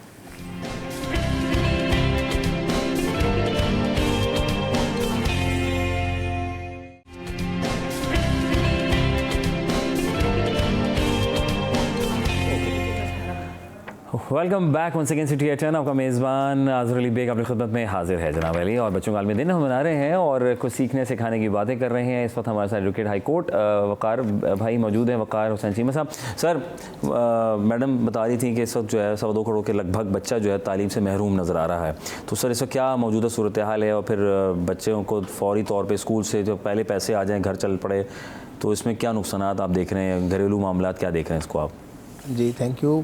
सबसे पहले तो मैं एक चीज़ बताऊं कि कानूनी एतबार से जो हमारा आर्टिकल 10 है, जो आईन पाकिस्तान हम जिसके ऊपर सारी चीज़ें चलती हैं, उसमें वो ये कहता है आर्टिकल 10B के जितने भी स्कूल्स हैं, अगर किसी इलाके में प्राइवेट स्कूल है, सरकारी स्कूल नहीं है, तो वो जो प्राइवेट स्कूल है वो अपनी क्लास की स्ट्रेंथ के हिसाब से 10% बच्चों को फ्री एजुकेशन देगा। अच्छा, ये मोस्टली जो प्राइवेट स्कूल्स वाले हैं उनको पता भी नहीं होगा, ना किसी ने कभी इंस्पेक्शन पे आया हो, ना कभी उसने ये चीज़ हाईलाइट की। आइन चीज़ें हैं, आइन कहता है, ये कानून में गुंजाइश है कि प्राइवेट स्कूल के जो भी हैं, जैसे मैडम है प्रिंसिपल है, तो इनको चाहिए कि अपनी स्ट्रेंथ के हिसाब से 10% बच्चों को फ्री। हाँ, तो वो बहुत से पेरेंट्स खत लिख के देते हैं, लेटर देके हम नहीं दे सकते। हाँ। और अगर कोई उसको नहीं करता फुलफिल जैसे इंतज़ामिया की तरफ से स्कूल की, तो वो अपने DO या डिस्ट्रिक्ट एजुकेशन ऑफिसर किसी भी अफसर उसमें एजुकेशन में एप्लीकेशन मूव करे। अच्छा। सेकेंडली चाइल्ड के एतबार से अगर बात करूँ तो चिल्ड्रन लेबर, ठीक है, इसके अलावा इसके मुतालिक कवानीन मौजूद हैं, चिल्ड्रन मैरिज एक्ट, इसके ऊपर कवानीन मौजूद हैं। अब उसमें क्या है कि माशरे की तरफ से एक जो दबाव आता है, जैसे हमने अभी बात की थोड़ी देर इससे पहले भी, हम इसी प्रोग्राम के ज़रिए बच्चों के डोमेस्टिक वायलेंस के ऊपर बात कर चुके हैं, वो भी इससे रिलेटेड चैप्टर है। इसके अलावा चाइल्ड लेबर के ऊपर बात हुई, वो भी इससे रिलेटेड चैप्टर है। तो खैर उसमें अगर उसको चीज़ों को मैं ज़रा शॉर्ट करके बताऊं तो उसमें यही है कि बच्चों के हकूक़ के हवाले से मुख्तलिफ़ समाजी तंजीमें भी काम कर रही हैं, गवर्नमेंट की सतह के ऊपर भी काम किया जा रहा है, लेकिन उसका माशरे में प्रैक्टिकल रिजल्ट नज़र नहीं आ रहा। ऐसा है, अभी बात हुई कि बच्चों के पास स्किल्स भी होने चाहिए। क्या स्किल्स के लिए बच्चों को सिखाने के लिए हुकूमती सतह के ऊपर कोई इंफ्रास्ट्रक्चर नहीं है?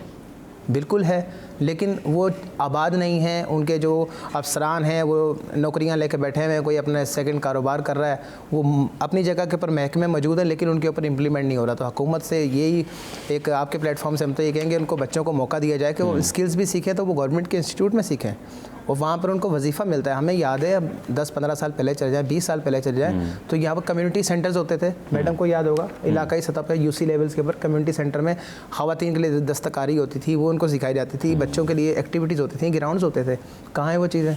ठीक है, सब खत्म हो गया, सब खत्म। सर राइट्स की अगर बात करें, सर राइट्स की बात करते हैं, राइट्स के ऊपर बच्चों के लिए मैं माँ बाप की तरफ से और असातिज़ा की तरफ से, दोनों की तरफ से, दोनों के ऊपर बहुत भारी एक जिम्मेदारी होती है। लेकिन चूंकि बच्चा जो ना अपने घर से ज़्यादा दिन के औकात में स्कूल में रहता है, तो ज़्यादा इसमें जिम्मेदारी समझता हूँ। माँ बाप ने सुबह तैयार करके भेज दिया स्कूल, अब जिम्मेदारी आती है टीचर्स के ऊपर। अब टीचर्स उनको कैसे वहाँ पर टैकल करते हैं, वो जो उनको माहौल देंगे वो उनके जहन के ऊपर नक्श रहेगा हमेशा, कि वो उन्होंने उसको प्यार से ट्रीट किया, उन्होंने उसको शफकत के साथ उससे पेश आए, ठीक है, उसकी छोटी मोटी गलतियों को इग्नोर करके उसको उसके सबक दिया। ठीक है, तो ये चीज़ें बच्चों को, अभी उनकी एज ऐसी होती है कि उनको 2.5 साल में जैसे बता रही हैं कि बच्चे को हम स्कूल में का मुंह दिखा देते हैं। अब बच्चा स्कूल में जाता है, उनकी जिम्मेदारी है। अब उसके राइट्स तो सारे जो ख्याल करना है वो इनकी जिम्मेदारी है। ऐसा कोई राइट है कि 2.5 साल में एडमिशन करवा दो अपनी मर्जी के मालिक, जब तक बच्चा समझदार हो जाए? नहीं, पेरेंट्स करवाते हैं, पेरेंट्स करवाते हैं, प्राइवेट में करवाते हैं। मिनिमम सर कह रहे हैं कि ना 10%, तो 10 से अबव तो हमारे पास पढ़ रहे हैं। अच्छा, पढ़ रहे हैं,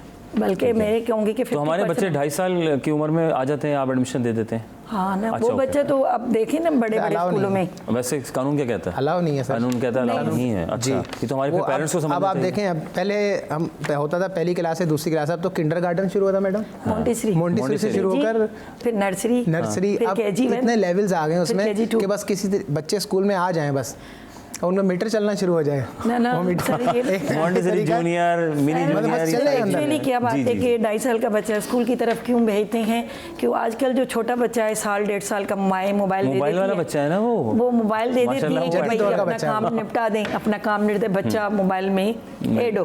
तो अब वो मसला क्या है, अब वो मोबाइल से निकालना एक पेरेंट्स का एक फ़र्ज़ बन गया कि बजाय वो मोबाइल में अब अच्छी चीज़ें भी हैं, बुरी भी है, तो बेहतर क्यों ना स्कूल में जाके बच्चा 4 घंटे, क्योंकि PG से लेकर KG2 तक वो हमारे पास 4 घंटा बच्चा होता है, ठीक है, बड़ी क्लासेस के 5 घंटे, ठीक है। तो अब क्या है, वो बच्चा बजाय उस माहौल में जाए तो एजुकेशन के माहौल में क्यों ना हो, ताकि वो अच्छी चीज़ें सीखें। अब जाहिर है PG से लेकर KG2 तक टीचर एक बच्चा बनी हुई होती है, सही बात है, वो खेल खेल में सीखना होता है। तो अल्हम्दुलिल्लाह फिर बच्चे से पेरेंट्स से वैसे बच्चे जो हैं हमारे, जैसे आपने कहा, वकार भाई टीचर ने भी कहा कि हमारे बच्चे मोबाइल फ़ोन के बच्चे हैं, बड़े जदीद बच्चे हैं, 2.5 साल। वैसे आपने जो कहा एज़ पर लॉ कहता है कि एडमिशन नहीं, वैसे क्या लॉ क्या कहता है? सर लॉ के हिसाब से अगर एज आप देखें, मिनिमम स्कूल गोइंग जो एज है वो 3 साल के बाद स्टार्ट 3 साल के बाद स्टार्ट होती है, मिनिमम एज 3 साल के बाद है, क्योंकि बच्चे को उस वक्त तक पता नहीं होता। अच्छा रही बात मोबाइल का, बच्चा है इस दौर का बच्चा है, हाँ। अब वो स्कूल में ज़्यादा टीचर्स के पास मोबाइल नहीं है, टीचर मोबाइल चला रही होती है स्कूल में, सब कर रही है, लेकिन वो वहाँ पर भी वो, लेकिन अगर मैं बात करूँ अगर बच्चों के राइट्स के हवाले से, टीचर्स का काम ये है कि वो अपने भी सारी चीज़ों को छोड़कर, जैसे इनकी तरफ से पाबंदी भी होगी टीचर्स को मोबाइल यूज़ करने की। स्कूल में टीचर्स आती हैं, पहले ऑफिस में जमा करवाती हैं मोबाइल, फिर जब वीडियो और ऑडियो क्लासेस चल रही हैं, LED में है सब कुछ मौजूद, फिर मोबाइल क्यों अलाउ? अच्छा, उनके पास टाइम ही सिर्फ 4 घंटे का है, तो वो मोबाइल यूज़ करेगी या बच्चों को एडजस्ट करेगी या उनका रोना पसंद करेगी या उनको पढ़ाना। और दूसरी बात, 2.5-3 साल के बच्चे को पेंसिल पकड़ के डार्ट पे ड्रा करवाना होता है, तो ये पूरी टीचर की रिस्पॉन्सिबिलिटी होती है, उनके पास इतना टाइम नहीं होता है कि मोबाइल यूज़ करें। सर ये इसमें बच्चों के इसके अलावा स्कूल से अगर बाहर निकल के दूसरी तरफ अगर हम नज़र मारें, वो ये है कि हमने सुना होगा अक्सर इससे पहले भी कि भट्टा मजदूरी जो होती है, ये जो ईंटें बनाना बच्चे को कंस्ट्रक्शन के कामों में देखते हैं, उसमें छोटे बच्चों को, पूरे ख़ानदानों को रिहाइश और उसके सहूलत के नाम के ऊपर उन्होंने छोटे छोटे कैद खाने बना रखे हैं, फैमिली समेत उनको। हमने रिसेंटली विजिट भी किया था इधर इंटीरियर सिंध में, तो वहाँ पर बाकायदा तौर के ऊपर उनको जी क्या है अंदर बंद किया है, उनको ताला लगाया हुआ, क्या है हमने इनको रिहाइश दी हुई है फ्री रहने के लिए, जबकि वो कैद खाना है उनका कि वो यहाँ से निकलेंगे, बच्चे छोटे, वो ठेके किए हुए, माँ बाप ने पैसे लिए होते हैं कि भाई हम आपका काम करेंगे, वो कर्ज के तले दबे होते हैं, उनका पूरी फैमिली जो ना वो काम में है, वो इसी काम में, वो इतना कर रहे होते हैं, बच्चे भी उसी काम में लेबर वर्क कर रहे हैं। अब इसमें जिम्मेदारी जो आती है वो वहाँ के जो लेबर ऑफिसर, कानून क्या कहता है आपका? लेबर ऑफिसर है, लेबर ऑफिसर का काम है इन चीज़ों को इंस्पेक्ट करना, उसके ऊपर उसको एक्शन लेना है, ठीक है, उसने उनके खिलाफ कार्रवाई करनी है। जो भट्टा मालिकान है या कंस्ट्रक्शन के बिल्डर्स हजरात हैं या आम प्राइवेट कोई भी इंडस्ट्री है, गारमेंट्स के काम में हम देखते हैं बच्चे छोटे छोटे। सर मुझे लगा कि ये गलत हो रहा है, बच्चे बहुत छोटे छोटे बच्चे हैं जी, 3-3 साल के बच्चे हैं और इतने बड़े बड़े काम कर रहे हैं, उसके लिए अगर एक आम आदमी को लगा कि यार ये इसके साथ ज्यादती हो रही, तो मुझे आम जैसा आदमी क्या कर सकता है, क्या कानून है उसका? उसको एक उसकी जिम्मेदारी ये आयद होती है, अगर वो उसके ऊपर अपने आप को समझता है कि फर्ज पाकिस्तानी बींगा मुस्लिम के यार ज्यादती बच्चे के साथ बहुत छोटा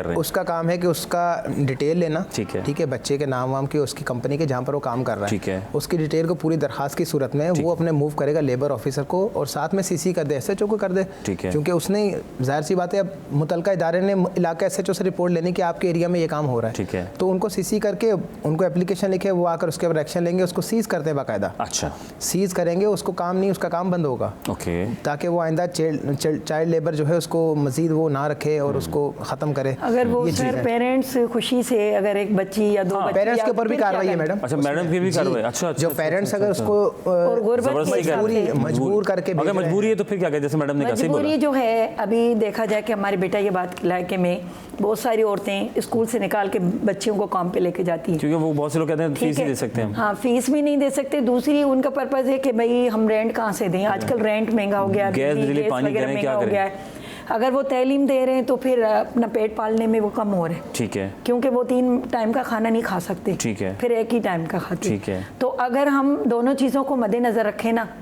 और हमारे पास सब चीज़ें अवेलेबल है, तो हम घर से नहीं निकलेंगे, निकलना एक ज़रूरत बन गई है, सही, कि वालिदैन की ये कमज़ोर पहलू है, ये जो हाँ हकीकत में इसमें हमें भी इस चीज़ को सुनते हुए ये कि बंदा जाए तो जाए कहाँ, उसने अगर उधर नहीं जाना तो फिर कहाँ जाना है। तो इसके लिए चीज़ें तो हैं, लेकिन वही बात जब भी जो भी सेशन होता है उसमें ये आता है कि हमारी जिम्मेदारी क्या है, हुकूमत की जिम्मेदारी क्या है, सरकारी इदारों की जिम्मेदारी, हुकूमत की जिम्मेदारी क्या है? वैसे हुकूमत की जिम्मेदारी ये है कि तालीम, सेहत और अपना आपको रोज़गार। ठीक है, ये हुकूमत की जिम्मेदारी है।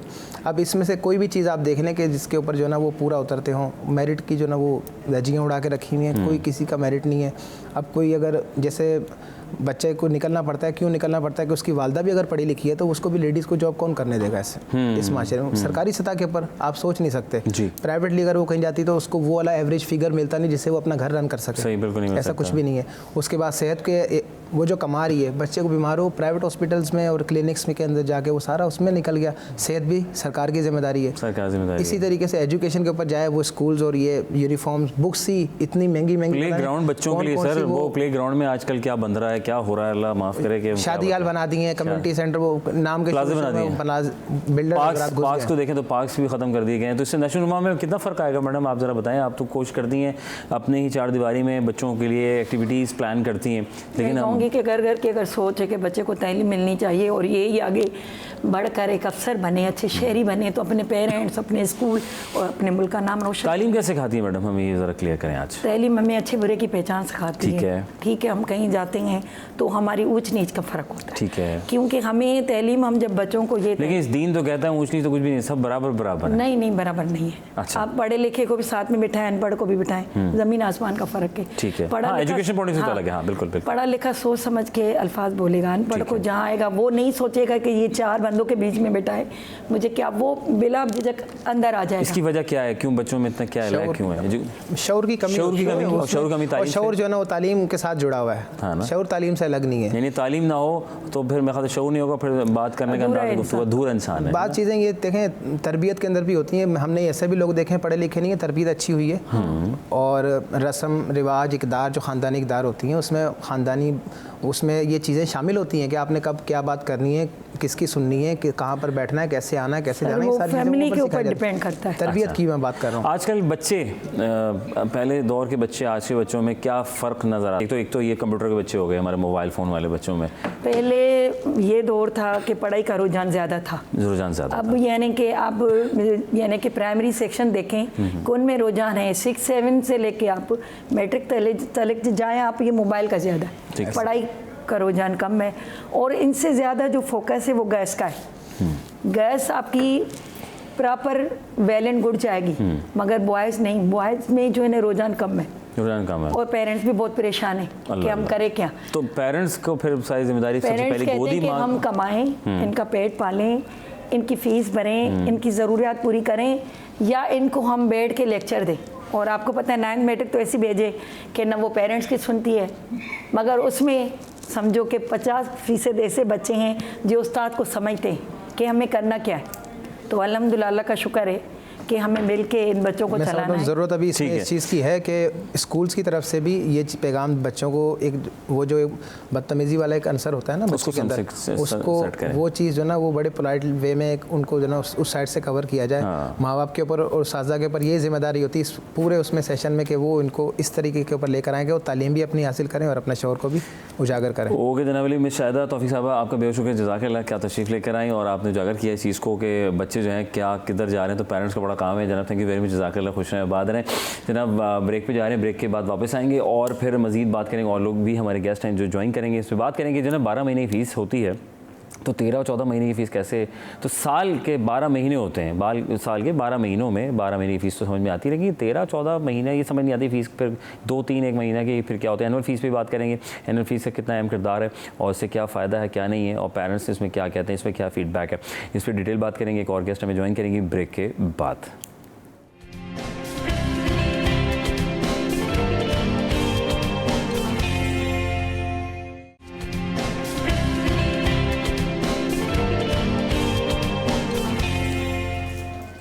Welcome back once again studio 10, आपका मेज़बान अज़हर अली बेग आप लोगों की खिदमत में एक मरतबा फिर हाजिर है। और बच्चों का आलमी दिन मनाया जा रहा है जनाब अली, और बच्चों की गुफ्तगू भी हो रही है, बच्चों से रिलेटेड भी गुफ्तगू हो रही है, और अब वक्त आन पहुंचा है बहुत ख़ास टॉपिक का, जिस पर अक्सर माँ बाप पेरेंट्स जो हैं वो परेशान हो जाते हैं जब बात की जाए कि साल के 12 महीने की फ़ीसेस तो समझ में आती हैं साहब, लेकिन ये 13-14 महीने की फ़ीस है, ये अचानक से ये फ़लाँ चार्जेस और फ़लाँ ये वाले चार्जेस, तो मिसलिनियस चार्जेस, तो ये मिसलिनियस क्या चीज़ होती है साहब, तो इसको थोड़ा सा डिफाइन कोशिश करें करेंगे सीखने समझने की, जिसके लिए आज हमने ख़ास मधु किया है, क्योंकि आपके सवाल बहुत से उमड़ रहे होंगे। हम कोशिश करेंगे उस सवालात के ऊपर बात करेंगे। एक जनरल क्वेश्चन जो होते हैं, जो आपके माइंड सेट में होते हैं कि यार ये ऐसा क्यों हो रहा है, इस पर क्या कानून क्या कहता है, इस बारे में वकार भाई भी हमारे साथ मौजूद हैं, क्योंकि इनका भी वसी तजुर्बा है, क्योंकि एडवोकेट हैं हाई कोर्ट, न से बल्कि आप हमें ज्वाइन कर रहे हैं, चेयरमैन की हैसियत रखते हैं आप All Sindh Private School Association, न से बल्कि कॉलेज एसोसिएशन के। हैदर अली साहब वेलकम करेंगे। अस्सलाम वालेकुम रहमतुल्लाह सर।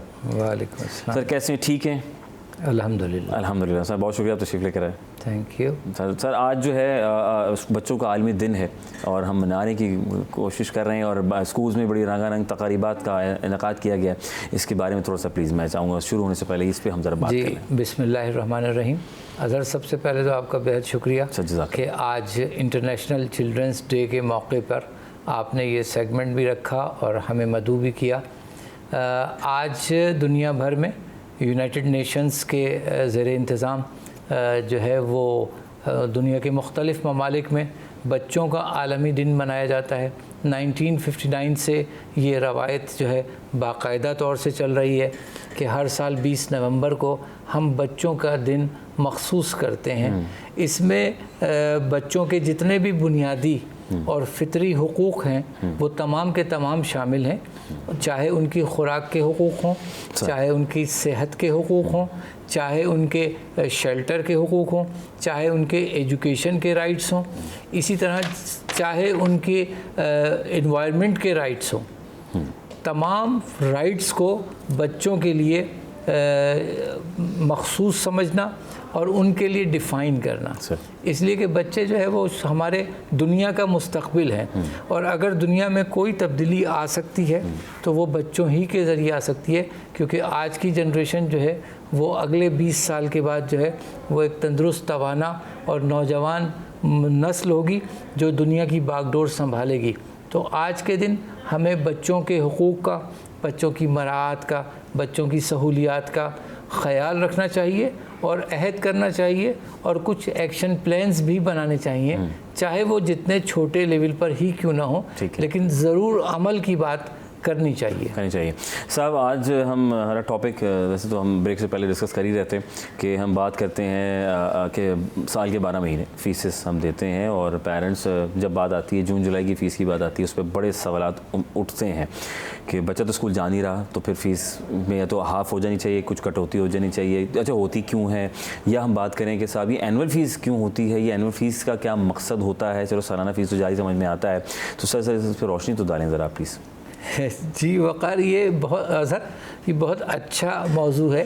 फ़ीस के हवाले से अमूमन वालिदैन का कंसर्न होता है और उनकी दिलचस्पी होती है। मैं इसे समझता हूँ कि उनकी दिलचस्पी है कि वो बच्चों के लिए जो पे कर रहे होते हैं। तो पहली बात तो आपसे गुजारिश ये है कि जून और जुलाई की जो छुट्टियों की तनख्वाह है, फ़ीस है जी, वो कैलेंडर के मुताबिक, कानून के मुताबिक, उसूल के मुताबिक पूरे साल के 12 महीनों की फ़ीस एक साल में बच्चों ने, उनके वालिदैन ने अदा करनी होती है। इसके अलावा जो फ़ीसेस होती हैं वो हम अपनी रजिस्ट्रेशन या रेगुलेटरी अथॉरिटी या बॉडी से जो है वो अप्रूव करवाते हैं। अच्छा। जिस तरह दाखिला फ़ीस है उसका अप्रूवल होता है, इसी तरीके से एनुअल चार्जेस। एनुअल चार्जेस पर आपने ख़ास ज़ोर देकर बात की तो उसको मैं भी हाईलाइट करना चाहता हूँ। माहाना फ़ीस तो सबको समझ में आती है कि प्राइवेट स्कूल्स अपनी मदद आपके तहत और सिर्फ बच्चों की फ़ीस से ही जो है वो चल रहे होते हैं, जिसकी वजह से हम बच्चों के पेरेंट्स को कहते हैं कि वो बच्चों के पेरेंट्स हैं और हम स्कूल्स के पैट्रन्स हैं, कि उनकी ही फाइनेंशियल एड से, उनकी सपोर्ट से जो है वो हमारे तमाम मामलात चलते हैं। जहाँ तक ताल्लुक़ है कि 12 महीने के बाद ये 13वें महीने की कोई फ़ीस होती है मिसलेनियस के नाम से या एनुअल चार्जेस के नाम से, तो इसका बहुत सिंपल सा जवाब है। पहली बात ये कि अप्रूव फ़ीस के अलावा कोई फ़ीस नहीं ली जा सकती। नंबर 2 ये कि जिस तरह सरकारी स्कूल्स में भी एसएमसी फ़ंड होता है, जो बाकायदा सालाना तौर पर स्कूल को दिया जाता है फ़ी बच्चा के हिसाब से, ताकि स्कूल में जितनी भी फैसिलिटीज़ हैं, जितना भी इंफ्रास्ट्रक्चर है, उसकी मेंटेनेंस, रिपेयरिंग, उसका जो तसलसल है वो जारी रखा जा सके। बिल्कुल इसी तरह से प्राइवेट स्कूल्स में भी जो है ये सालाना चार्जेस जो हैं उनका बाकायदा यही इस्तेमाल है कि साल भर की जो तकरीबात हैं, साल भर का जो रंग रोगन है, साल भर की जो रिपेयरिंग है, मेंटेनेंस है, तमाम एक्टिविटीज़ जो हैं वो उस एनुअल चार्जेस से जो है वो पूरी की जाती हैं। अच्छा, ओके, फाइन। और बहुत सी जगहों पे हम ये भी देखते हैं कि जी वो लेटर आ गया है तो तमाम स्कूलों में चला गया है कि जी एनुअल फीस जो है नहीं ली, और बहुत से स्कूल नहीं भी ले रहे हैं, तो वो फिर किस तरह मतलब फिर रन करते हैं स्कूल को? फिर अगर आप ये बात करें, अगर उनकी बात करें, किसी एक्टिविटी की बात करें, किसी इवेंट की, जो आपने कहा कि एनुअल फीस इसलिए ली जाती है, तो जो नहीं ले रहे तो फिर वो क्या खुद साथ करते हैं? देखिए, जिन स्कूलों ने इसको मंजूर नहीं करवाया है और वो नहीं ले रहे हैं, यकीनन फिर उन्होंने अपने वसाइल को उसी तरतीब से, उसी अंदाज से बनाया भी होगा। और बहुत सारे स्कूल्स जो हैं, अगर NGO बेस्ड हैं या ट्रस्ट बेस्ड हैं या कुछ उन्हें स्पॉन्सरशिप मिल रही है, जैसे सिंध एजुकेशन फाउंडेशन के बहुत सारे स्कूल्स हैं या मदारिस हैं या दूसरे स्कूल्स हैं जो NGO ने अडॉप्ट कर रखे हैं, इवन तो सरकारी स्कूल्स भी, तो वहाँ सेल्फ जनरेशन ऐसी होती है फंड्स की कि जिनसे वो तमाम चीज़ों को मेंटेन कर लेते हैं। ठीक है, तो इसमें भी कोई है, मैं इसमें बात करूँगा कि कानून क्या कहता है। हमारे साथ जो है कॉलर्स हैं, यायो भाई हैं। यायो भाई, अस्सलाम वालेकुम वरहमतुल्लाह। वालेकुम भाई, कैसे हैं सर? अल्हम्दुलिल्लाह खैरियत है। स्टूडियो में आवाज़ नहीं आ रही। हाँ, हेलो, अब आ रही है? जी, तो स्टूडियो की आवाज़ ज़रा खोल दें ताकि हमारे मेहमान सुन। हाँ, बोलें यायो भाई। अच्छा, पहले तो आप सबको सलाम हो। आवाज़ जी आइए भाई, आवाज आ रही जी। अच्छा, मैं कह रहा हूँ पहले तो आपको सबको सलाम। और दूसरी बात है कि आपने बच्चों के दिन के हवाले से बात की, तो बेसिक जो चीज है ना बच्चों की, वो उसकी प्रोवाइड उसको एजुकेशन और हेल्थ होती है, वो सबके लिए होती है। लेकिन अनफॉर्चुनेटली एजुकेशन की बात यहाँ निकली है, तो मैं कहूँगा एजुकेशन जब आप अपने सरकारी स्कूलों में एजुकेशन नहीं फ्री करेंगे, एजुकेशन फैसिलिटी देंगे, तो प्राइवेट स्कूल यकीनन जाहिर बात है मनमानी भी करेंगे और अपनी फीसें भी अपनी मर्जी के लेंगे। तो अभी बात गुफ्तगू हो रही है एनुअल फीस की। मैंने कहा मैं थोड़ा सा इख्तलाफ राय रखता हूँ, इसलिए कि जब इतनी हैवी फीसें ले रहे हैं तो उसमें शामिल होनी चाहिए हर चीज, मेंटेनेंस, कॉस्टिंग, हर चीज शामिल होनी चाहिए। वो क्यों एक्स्ट्रा ली जाती है? दूसरी बात है कि जो स्कूल से, मैं खुद भी, हमारे दोस्त बहुत सारे ऐसे हमारे नॉर्थ में घर हैं जो 6-6 लाख रुपए उन्होंने किराए के लिए, ठीक है, उनकी फीसें इतनी है कि यकीनन करोड़ों में है। मैं आपको अगर बोलेंगे, मैं आपको A और B C स्कूल जो मैं कैलकुलेशन आपको बता दूंगा, मेरे पास बड़ी स्ट्रॉन्ग वर्किंग है, करोड़ों में है अदरवाइज। अब मसला है कि ना तो आप प्ले ग्राउंड है, ना कोई बेसिक जो चीजें वो है, और फीसें वो इतनी ले रहे हैं कि आप उसकी जस्टिफिकेशन नहीं है। लेकिन मेरा सवाल ये भी है कि देखिए, आप कोर्ट्स भी बैठे हैं, सब बैठे हैं, इनकी मनमानियां खत्म नहीं हो रही, ठीक है, वो हो रही है, लेकिन मैं इसके अगेंस्ट इसके जो बात कर, ये क्यों कर रहे हैं? गवर्नमेंट को चाहिए कि अपने स्कूलों को बेहतर करे ना भाई। जब आप अपने स्कूलों को बेहतर नहीं करेंगे, अल्टीमेटली आप अपना पेट, बच्चों का पेट, अपना पेट काट के बच्चों को प्राइवेट स्कूल में भेजेंगे और प्राइवेट स्कूल अपनी मनमानी करेंगे। वो एक सेक्टर है जो काम भी कर रहा है, ऐसी बात नहीं, अच्छे स्कूल भी, अच्छी चीजें भी चल रही है, लेकिन ये अच्छा। दूसरी बात भी है, हमारे वकील साहब बैठे हैं, उनसे मेरी बात भी करनी है कि ये जो बच्चों के आईन में हम बना रहे हैं, सब कुछ कर रहे हैं, लेकिन बच्चों की राइट्स जहाँ हो रहे हैं, जहाँ वायलेट हो रहे हैं, सारी बातें आप बच्चों की लेबर, चाइल्ड लेबर की बात करते हैं तो पाकिस्तान, इंडिया में, बांग्लादेश में बहुत सारा चाइल्ड लेबर, लेकिन चाइल्ड लेबर की जो वजूहात जाना इसलिए जरूरी कि चाइल्ड लेबर आदमी मजबूर है बच्चों को काम करवाने की। अगर आप बच्चों को आप जाके पकड़ के किसी को बंद कर देंगे चाइल्ड लेबर के अगेंस्ट, लेकिन उस बच्चों को अकोमोडेट भी करेंगे, तो आखिर ये मसला कैसे हल? ये मेरा सवाल। ठीक, बहुत शुक्रिया सर। देखिए, हम किसी मशहूर फास्ट फूड चेन को कभी इस तरह से कैलकुलेट नहीं करते, ठीक है, ना किसी रेस्टोरेंट को इस तरह से कैलकुलेट करते हैं, ना किसी होटल और हॉस्पिटल को इस तरह से कैलकुलेट करते हैं चीज़ों को। एजुकेशन जो है बुनियादी तौर पर तो कानून के आर्टिकल 25A के मुताबिक रियासत की जिम्मेदारी है कि वो 5 साल से लेकर 16 साल की उम्र तक बच्चों को मुफ्त और लाजमी तालीम फराहम करे, जिसके लिए कानून साजी तो कर ली गई। सूबा सिंध में भी 2013 में मुफ्त और लाजमी तालीम का बिल पास कर लिया गया और आर्टिकल 25A तो पहले ही बच्चों को तालीम का हक़ दे रहा था। हम इससे बिल्कुल नज़रअंदाज नहीं कर सकते इस बात को। इसके अलावा हमारे रूल्स में 10% बच्चों को फ्री शिप तालीम देना है, अगरचे कि हम इसको बहुत ज़्यादती और सरासर नाइंसाफ़ी पर मबनी कानून समझते हैं, ठीक है, लेकिन इसके बावजूद हम अपनी कारपोरेट सोशल रेस्पॉन्सिबिलिटी के तौर पर इसको भी पूरा करने की कोशिश करते हैं। हमारे पास शुहदा का कोटा, हमारे पास जो है वो असातिज़ा का कोटा, सिबलिंग डिस्काउंट और इस तरह से मेरिटोरियस डिस्काउंट, ऑर्फन डिस्काउंट, इस तरह की तमाम चीज़ें हैं, ठीक है, जो हम इन हाउस जो है वो कर भी रहे होते हैं। लेकिन अगर किसी स्कूल की चेन्स की बात की जाए, कैंपसेस की बात की जाए, तो मैं ये समझता हूँ कि ये भी एक कमर्शियल और एक बिजनेस एंटिटी है। इसको हमें तस्लीम करना चाहिए कि बहुत सारी इसके पीछे इन्वेस्टमेंट होती है, बहुत सारे लोगों का रोज़गार इससे वाबस्ता होता है। ठीक है साहब, रोज़गार भी जुड़ा हुआ है और सिक्योरिटी चार्जेस भी बहुत से स्कूल्स लगा रहे हैं, इस पर भी बात करेंगे ब्रेक के बाद।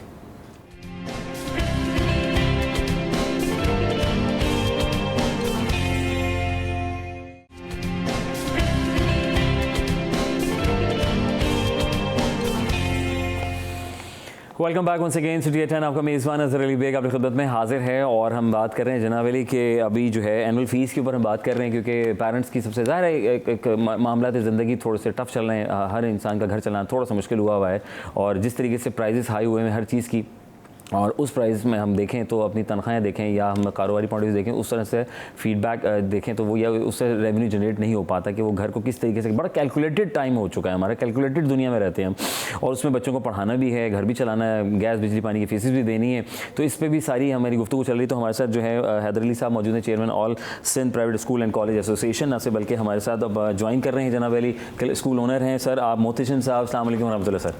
सर कैसे हैं? ठीक हैं, अल्लाह का शुक्र, बेहद शुक्रिया, जज़ाकल्लाह तशरीफ़ फरमा हुए। सर बात तो हम कर रहे हैं एनुअल फीसिस के, तो आप प्रिंसिपल की, आप तो ओनर हैं, आप ज़ाहिर है आप सब चीज़ों को रन कर रहे हैं, थोड़ा सा अपने बारे में बताएं सर कि कितने साल से तजुर्बा हमारा चल रहा है, बच्चे कैसा, थोड़ा सा प्लीज़।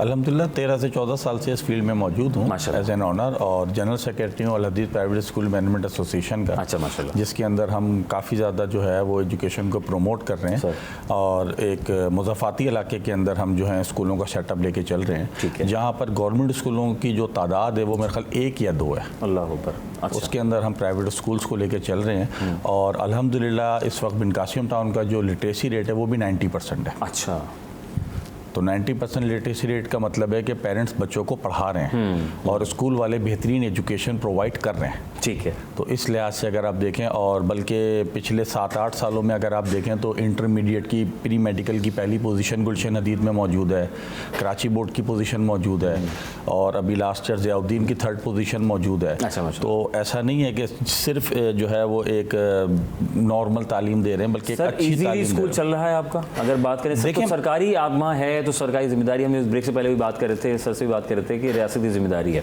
फिर हम देखते हैं कि एक बूम आता है प्राइवेट स्कूल का, और क्योंकि अब वहाँ पे तो कभी टीचर नहीं आ रहा, कभी डेस्क टूटी हुई, पंखा गायब है, अजीब है मामला। ज़ाहिर माँ बाप चाहते हैं अपने बच्चों से अच्छी तालीम देना, तो सर इसमें फिर आप अपने आप को कैसे सर्वाइव कर रहे हैं? हो रहा है सर्वाइव? इजी है? बूम नहीं आया ये मैं आप पिछले 15-20 साल 25 साल को अगर आप देख लें तो कराची की एजुकेशन तो प्राइवेट स्कूल ही प्रोवाइड कर रहे हैं, आपकी बेसिक एजुकेशन तो प्राइवेट स्कूल्स दे रहे हैं। ठीक है, पूरे कराची के अंदर कोई 2-4 स्कूल्स गवर्नमेंट के बहुत अच्छे चल रहे होंगे, अदरवाइज हर इलाके के अंदर आपकी क्या ख्वाहिश है, आपके अपने बच्चे प्राइवेट स्कूल में पढ़ रहे हैं, गवर्नमेंट स्कूल के अपने टीचर्स के बच्चे प्राइवेट स्कूल्स में पढ़ रहे हैं। ठीक है, क्यों पढ़ रहे हैं? एक प्राइवेट स्कूल्स जो है उन्होंने एक अपना एक ट्रस्ट लेवल कायम किया हुआ है ना पेरेंट्स के ऊपर कि आप उस तरफ जा रहे हैं और बेहतरीन तालीम मिल रही है आपको उसका चेक एंड बैलेंस मिल रहा है और अप टू डेट सिस्टम्स मिल रहे हैं। जी मेन आजकल का जो लर्निंग आ रहा है वो आईटी का है। ठीक है, तो आप जितने भी प्राइवेट स्कूल्स देखें सबके अंदर कंप्यूटर लैब्स मौजूद हैं, इवन साइंस लैब्स मौजूद हैं, प्रैक्टिकल्स करवाए जा रहे हैं, तमाम चीज़ों को फोकस किया जा रहा है। ठीक है, और बच्चे की इनफरादी तवज्जो दी जा रही है, अब तो मंथली असेसमेंट्स तक आ गए कि आपको वीकली रिपोर्ट्स भी दी जाती है असेसमेंट्स की, उसके बाद और इससे बढ़कर और क्या करें। सर अभी हम हमारा जो टॉपिक है कि एनुअल फीस की हम बात कर रहे हैं सर, तो आप भी तो भी रुक करेंगे क्योंकि आप ऑनर कैसे रखते हैं, आप ये सब चीज़ें फेस कर रहे हैं, सब चीज़ें पेरेंट्स का सवाल होता होगा एनुअल फीस क्यों ले रहे हैं आप? देखिए सर, एनुअल फीस को इतना आप जो प्रमोट कर रहे हैं कि जी एनुअल फीस क्या है या एनुअल फीस क्यों ले रहे हैं, सर एक सेशन गुजरने के बाद अगर एक पेरेंट से परेशान है ना तो क्या स्कूल वाले जुलाई में भी अक्सर लोग कहते हैं यार हमारा बच्चा तो जा नहीं रहा, तो स्कूल तो एक तरह चल ठीक है, टीचर की तो तनख्वाह बनती है कि फाइन चलो एक मैनेजमेंट की, लेकिन बाकी स्कूल तो एक तरह से बंद है, तो आधी फीस लेने बहुत से पेरेंट्स का कहना है। इस पर आप क्या देखिए सर 70 to 80% रेंटेड स्कूल हैं, ठीक है। आप बिल्डिंग ओनर्स रेंट हाफ कर रहे हैं, ठीक है। क्या इलेक्ट्रिक यूटिलिटी बिल्स हाफ कर रही है। अगर इस किस्म की चीज़ें हैं या कंजर्वेंसी चार्जेस या अदर चार्जेस, उस वक्त में तो वो स्कूल तो नहीं चल रहा। सर स्कूल ऑन होते हैं, मतलब और मैं आपको बताऊं प्राइवेट स्कूल जो है ना वो 15 जून 18 जून 12 जून तक वैसे ही असेसमेंट्स हो रहे हैं, पीटीएम हो रही है, वहाँ तक ऑन रखते हैं, फिर जुलाई के लास्ट वीक में दोबारा ओपन कर लेते हैं, तो छुट्टियाँ तो ना होने के बराबर हो रही हैं। अच्छा, पहली चीज़। दूसरी चीज़, हम तो बोल ही नहीं रहे छुट्टी दो, क्योंकि जून जुलाई की तो छुट्टियाँ, सर जून जुलाई की तो छुट्टियाँ ही फजूल हैं। अच्छा, होनी ही नहीं चाहिए, ठीक है। अगर आपको समर वेकेशन जो आप नाम देते हैं तो सर आप अप्रैल मई में देना। गर्मियाँ अप्रैल मई में, जून जुलाई में तो जबरदस्त मौसम है आजकल। हमारे यहाँ तो एक 50 साल पुराना ट्रेंड चल रहा है जी, छुट्टियाँ देनी जून जुलाई में। और सर्दी अभी विंटर वेकेशन आ रही है ना, अभी 21 से अनाउंस है, ठीक है। जबकि विंटर स्टार्ट कब होनी है, जब जनवरी का फर्स्ट वीक होगा, तेज हवाएं चलेंगी और स्कूल खुल जाएंगे, फिर हमारी गवर्नमेंट बोलेगी हम इस छुट्टियों को एक्सटेंड कर रहे हैं। तो भाई आप 21 को दो ही नहीं ना, आप 2 ही जनवरी में, ठीक, सिस्टम को चेंज करो ना, सिस्टम को चेंज करो। सर आपका एक सवाल था ब्रेक से पहले, हैदर साहब से कर रहे थे आप। सर मैं ये पूछ रहा हूँ, ये भाई भी आगे, मैं यही सवाल कर रहा था कि इसमें एक चीज़ है कि अब ये बताया जाता है कि ये जो स्कूल्स के जो रेंट हैं, ये जहाँ पर हम लेने जाते हैं तो हमें बहुत महंगा दिया जाता है ऑनर की तरफ से। मैं ये सवाल कर रहा था कि अगर इस तरह का प्राइवेट स्कूल का जो रुझान आया, अजहर भाई ने ये एक बात की कि एकदम रुझान आया प्राइवेट स्कूल का, आज से पहले आप देख लें 20 साल पहले 25 साल पहले ये प्राइवेट स्कूल इस तादाद में नहीं थे जिस तादाद में आज के दौर में है। तो क्या ये जो मालकान जो स्कूल्स को अपनी बिल्डिंग्स रेंट के ऊपर देते हैं, वो ज़्यादा रेंट में आम दूसरों के निस्बत क्यों ज़्यादा रेंट में देते हैं? इसकी वजह क्या है? उनको ये जहन में तासुर है कि प्राइवेट स्कूल है, ये कमाई ठीक करते हैं इसलिए इनको ज़्यादा महंगी देनी चाहिए, या ये घुस जाएंगे तो ये लंबे अरसे तक चलेंगे लिहाजा इनके साथ ये ऐसे करना चाहिए। उसके पीछे वजूहात क्या है कि ये यहाँ तक क्यों आया कि प्राइवेट स्कूल को जो ना वो हमने बिल्कुल उसमें देना है कि और हमसे कोई देना ले। भाई देखिए, ज़रूरत ईजाद की माँ है, ठीक है, और मकामी ज़रूरत के मुताबिक सर जो है वो मकामी स्कूल कायम होते चले गए, ठीक है। सूरत हाल ये है कि सरकारी स्कूल सिंध में कमोबेश 40,000 से कुछ ज़्यादा हैं, ठीक है, जिनमें चंद 100 स्कूल जो है वो सिर्फ सेकेंडरी हैं, और फिर उससे भी कम स्कूल जो हैं वो हायर सेकेंडरी या इंटरमीडिएट लेवल तक, ठीक है। तो मैं गुजारिश ये कर रहा हूँ कि सिंध में पढ़ने वाले स्कूल जाने की उम्र के 1,30,00,000 बच्चे लाजमी तौर पर तस्लीम शुदा आदाद शुमार के मुताबिक मौजूद हैं। तो तमाम प्राइवेट स्कूल्स जो हैं वो एक मकामी ज़रूरत के तहत, तालीम की एक कौमी ज़रूरत के तहत जो है वो बनना शुरू हुए, और जो जो आबादी में इजाफ़ा हुआ, जो जो शहरों की वसअत में इजाफ़ा हुआ, जिस तरह आबादी के फैलाव में इजाफ़ा हुआ, उसी तरीके से होशरुबा इजाफ़ा हमें प्राइवेट स्कूल्स में भी यकीनी तौर पर नज़र आता है। उसकी वजह भी मैं आपसे अर्ज़ कर देता हूँ कि ख़ुद कराची में 1985 के बाद जो है वो किसी शहरी इलाके में जो है वो नए सरकारी स्कूल की एसएनई या स्कीम जो है वो मंजूर नहीं की गई। आपको बहुत सारे, जिस तरह मोतशिम साहब ने भी कहा कि गुलशन हदीद का एक वसीओ अरीज़ इलाका है और उसमें सरकारी स्कूल जो है वो बराए नाम कोई एक आध स्कूल है, इतने बड़े इलाके की ज़रूरत को पूरा नहीं कर सकता। इसी तरीके से आप नॉर्थ कराची की तरफ से जाएँ, जितनी भी आबादियों में इजाफ़ा हुआ है, सरकारी स्कूलों की तादाद में या स्कीमों में वो इजाफ़ा नहीं हुआ है, जिसकी वजह से ज़रूरत के तहत स्कूल बने, और वो कमर्शियल एंटिटी, चूँकि मीडिया का दौर है, सोशल मीडिया का दौर है, तो एक बद से बदनाम बुरा वो वाली बात होती है कि हमको इस तरह से फेस किया गया या फेम हमारी ऐसी बना दी गई कि शायद ये बहुत कोई कमर्शियल एक्टिविटी है या एंटिटी है, जिसकी वजह से लैंडलॉर्ड्स ने भी, जो मकान है यानी मालिक मकान है, उन्होंने भी इस चीज़ का नाजायज़ फ़ायदा उठाते हुए, अच्छा ठीक है, आम कमर्शियल रेट से भी ज़्यादा रेट पर प्राइवेट स्कूल वालों को अपनी इमारत किराए पे देते हैं। तो वो जो घर जो दे रहे हैं सॉरी सर, वो जो घर दे रहे हैं प्राइवेट घर है गली में घर है, एक तो जब स्कूल छुट्टी होती है तो वो एक अलग फेस करती है फैमिलीज़ वगैरह, क्या गली चौक हो गई, बंद हो गई, इमरजेंसी हो जाए तो क्या करेंगे। तो सर ये जो प्राइवेट घर दे रहे हैं तो इनको इजाज़त होती है कि आप स्कूलों को कमर्शियल तौर पर दे सकते हैं, घरों को? सर ये घरों की पिछले 5-6 साल पहले तो हर गली मोहल्ले में स्कूल आ गया था, प्राइवेट स्कूल, लेकिन अब ऐसा नहीं है। अच्छा। अब कुछ गवर्नमेंट और डायरेक्टरेट की तरफ से भी पाबंदियाँ लग गई हैं कि जी जो है वो कम से कम 400 और 500 गज का प्लॉट होना चाहिए स्कूल के लिए, तो 120 गज पे और इस पे पाबंदियाँ लग गई हैं। अब इनको लेटर्स नहीं मिल रहे रजिस्ट्रेशन के, तो अब ऐसा नहीं है कि जी गली ब्लॉक हो जाएगी या ऐसा हो जाएगा। तो अब तो 400 और 500 के ऊपर स्कूल चल रहे हैं जो अच्छे स्कूल हैं। अब अगर एक अनरजिस्टर्ड स्कूल है जो गवर्नमेंट के नाम में ही नहीं है, उसका कोई पता ही नहीं है, तो वो तो स्कूल ही नहीं है ना सर। जी, तो ऐसे पेरेंट्स को भी सर वो बिल्डिंग, तो सर ऐसे पेरेंट्स को भी तो गुरेज करना चाहिए कि जो स्कूल रजिस्टर्ड नहीं है, रिकग्नाइज नहीं है, हम बच्चों को वहाँ एडमिट क्यों कर रहे हैं? पेरेंट्स को असल में उनको भी नहीं पता जो हमारे नहीं सर सबको पता है। अच्छा पता है सर, बात ये है कि लगा देते हैं नहीं लगाते लगाते हैं तो फिर वो टीम्स इंस्पेक्शंस करती हैं और कहीं ना कहीं से एक्टिव होती है। अच्छा, ऐसा नहीं टीम होती सर? अगर सरकारी टीम होती है जो चेक करती है, बिल्कुल सर ये चेक करती है, लेकिन ये चेक नहीं करती कि सरकारी स्कूल हमारे एक्टिव है कि नहीं है, हमारा टीचर टाइम पर आया या नहीं आया। सर हम डायरेक्टरेट जो है ना, प्राइवेट का अलग है, गवर्नमेंट का अलग है। हाँ मैं वही कह रहा हूँ ना, प्राइवेट के लिए तो देखिए प्राइवेट स्कूल के लिए सरकार फौरन, देखिए मैं आपको बताऊँ, जो हमारे यहाँ एक ट्रेंड चला हुआ है, जो काम करता है उसको तंग करो। हैदर भाई मौजूद हैं, आप इनसे पूछें जितना प्राइवेट स्कूलों को इस वक्त तंग किया जा रहा है टैक्सेस के मामलात में, ऐसे ऐसे नए नए टैक्स लगा दिए हैं, पहली दफ़ा सुन रहे हैं हम भी।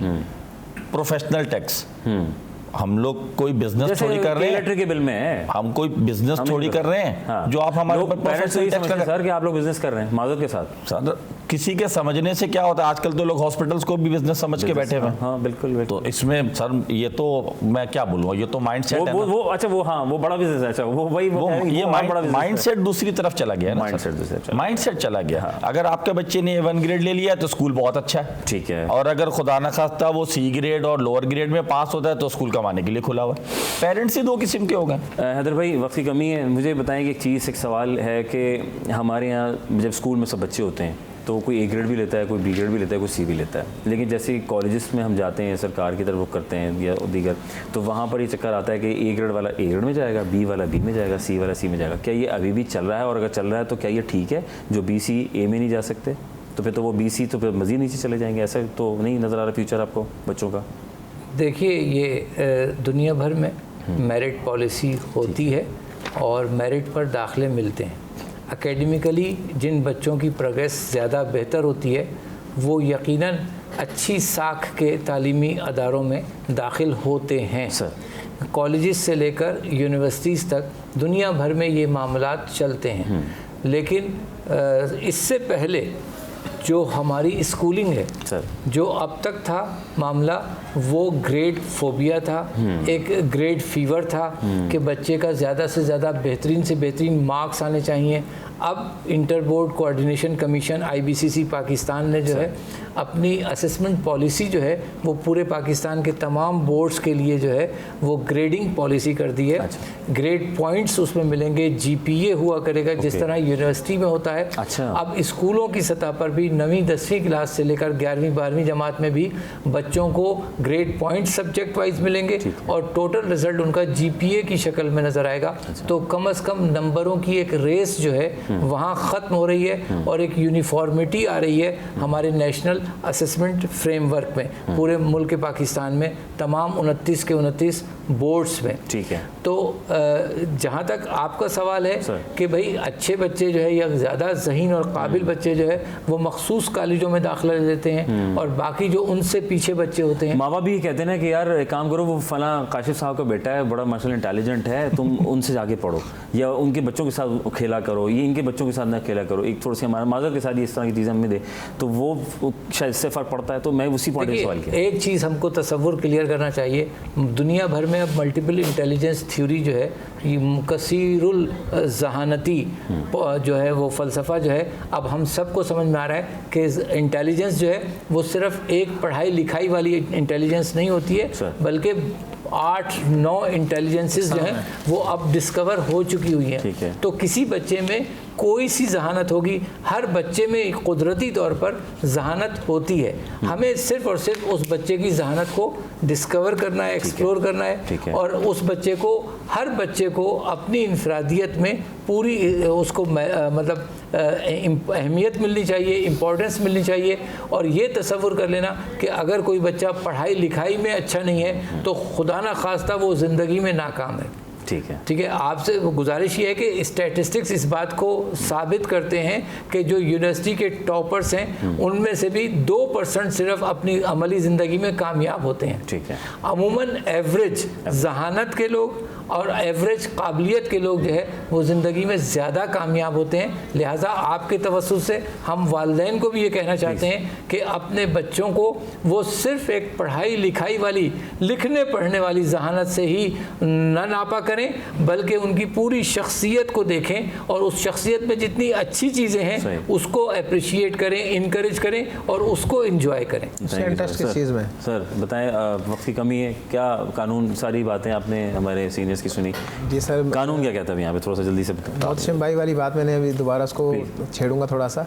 मोहसिन भाई ने बोला कि ये आजकल जो चल रहे हैं स्कूल्स, क्या हम जैसे अभी बात एक पिछले दिनों चली थी कि क्या अगर नो पार्किंग से गाड़ी उठाई जाती है तो क्या कचरा नहीं उठाया जा सकता गलियों से, और ये वो। इसी तरीके से जो सरकारी टीमें आती हैं इंस्पेक्शन करने के लिए, क्या प्राइवेट स्कूल्स उनसे मुलाकात करके अपना लेन देन करके उनको वैसे ही रवाना करते हैं? इस वजह से ये माशरे के अंदर ये जो तकसीम है प्राइवेट स्कूल वाली, सरकारी स्कूल वाली, सरकार की तरफ से तो तवज्जो ना देना स्कूल्स को, वो तो एक अलग मसला है। ठीक है। लेकिन प्राइवेट स्कूल जो है ना वो अपने तय क्या कितने रिस्पॉन्सिबल हैं, जैसे मैंने जिक्र किया, इनसे पूछ लें इनके स्कूल में कितने बच्चे जो है ना वो क्लास स्ट्रेंथ के हिसाब से फ्री एजुकेशन हासिल कर रहे हैं, 10%। ठीक है।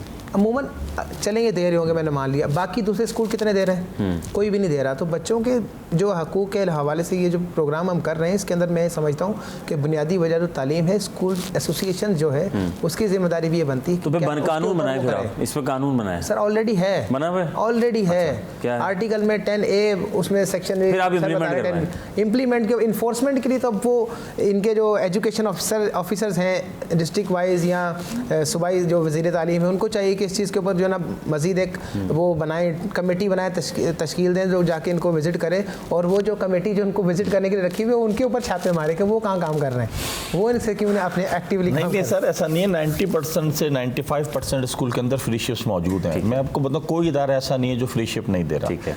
गवर्नमेंट ने तो अब इसके ऊपर थोड़ी इन्फोर्स किया है और थोड़ा प्रेशराइज किया है, लेकिन उससे पहले ही फ्री शिफ्ट हमारे पास भी अगर कोई पेरेंट आता है और बच्चा मोस्ट इंटेलिजेंट होता है, टेस्ट एंट्री टेस्ट उसका बहुत अच्छा होता है, हम उसको वैसे ही वेवर दे देते हैं। अच्छा।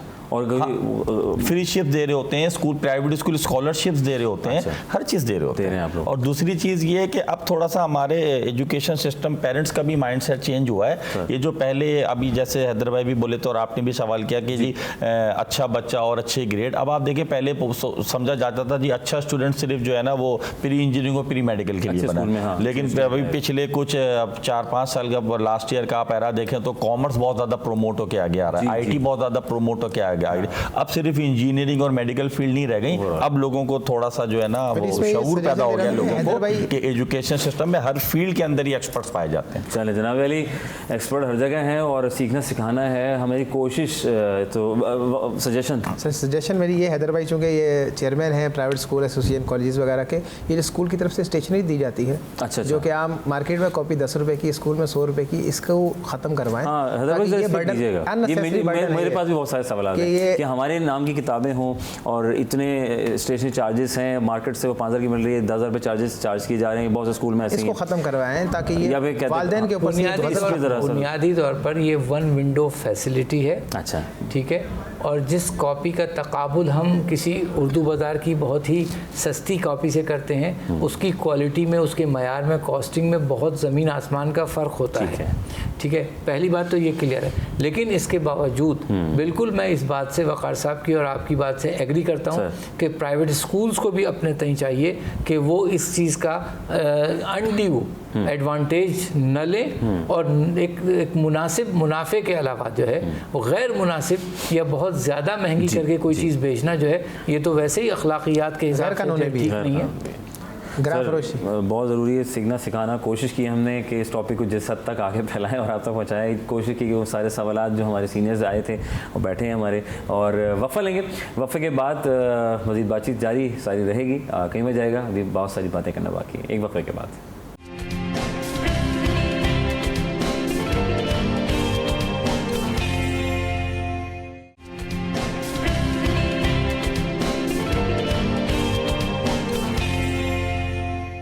Welcome back once again City 10। आपका मेज़बान अज़हर अली बेग आप लोग खिदमत में हाजिर है, और बड़ी गहरी इंपॉर्टेंट बात चल रही है आप लोगों के लिए, बड़ी ख़ास है, क्योंकि पेरेंट्स जो हैं वो ये सोचते हैं कि यार ये 12 महीने की फ़ीस के बाद फिर इजाफी ये सिक्योरिटी चार्जेस और कि उसमें पैसे लेना, ये एनुअल फ़ीस जो, तो खैर आपको पता ही चल गया कि वो उसकी मेंटेनेंस, पूरे साल की जो मेंटेनेंस होती है, तमाम स्कूल्स जो एनुअल चार्जेस लेते हैं और जो भी एक एक्टिविटीज़ होती है जिसके आपसे कभी पैसे नहीं लिए जाते, आप समटाइम सोचते हैं ये पैसे मुझसे क्यों नहीं लिए गए, तो वो एनुअल चार्जेस को अकोमोडेट किया जाता है। ये बात तो थोड़ी क्लियर हो गई, लेकिन कानून क्या कहता है वक़ार भाई, इस बारे में थोड़ा सा नज़रसानी कीजिएगा।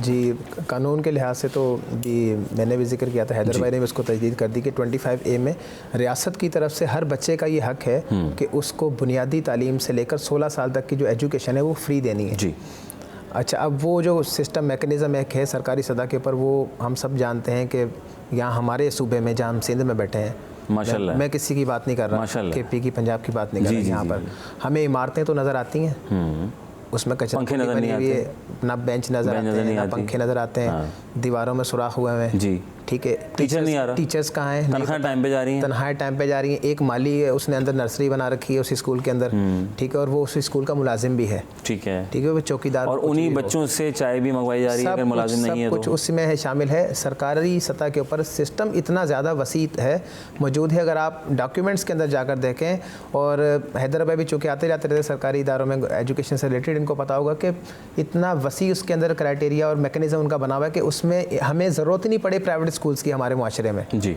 जिस लिहाज से हमारा फंड यूटिलाइज हो रहा है सूबाई सतह के ऊपर, और फेडरल से भी इनको इस चीज़ के ऊपर, इवन के UNO से भी इनको जो है ना वहाँ से एजुकेशन की मद में एड्स आती हैं। अच्छा, जो सरकारी सतह के ऊपर आती हैं कि अब आप जो है ना इसको, इस चीज़ को तरवीज दें। एक तो बजट में रिलीज होता है कि तालीम के लिए इतना बजट सालाना इंटरनेशनली आती हैं। फिर ये जो NGO बेस्ड हैदर भाई ने बात की, कुछ स्कूल्स वगैरह वो चल रहे हैं, उनको भी देखें, वो भी कर रहे हैं। लेकिन ये जहाँ तक रही बात, अभी जिक्र चला था एनुअल चार्जेस का, तो इन्होंने बताया कि वो रंग रोगन और ये जो एक्स्ट्रा एक्टिविटीज़ होती हैं, एक्स्ट्रा एक्टिविटीज़ में मैं ये पूछूंगा, मेरा ये सवाल है जी कि इसके अलावा ये जो ऑरेंज डे, पिंक डे, रोज़ डे ये होता है, इसके ऊपर बच्चों के ऊपर एक्स्ट्रा पैसे हर इवेंट पे मंगवाए जाते हैं। अच्छा, और उसके साथ साथ कोई आपने ये सामान भी लेकर आना, ये चीज़ है, ये चीज़ आपने लेकर आना, प्रोजेक्ट तो सर एक अलग चीज़ है, वो एजुकेशन का पार्ट है। अच्छा, ठीक है, उसको स्किल्स देने के लिए, उसको सिखाने के प्रोजेक्ट तो हमने भी बनाए, वो कोई मसला नहीं।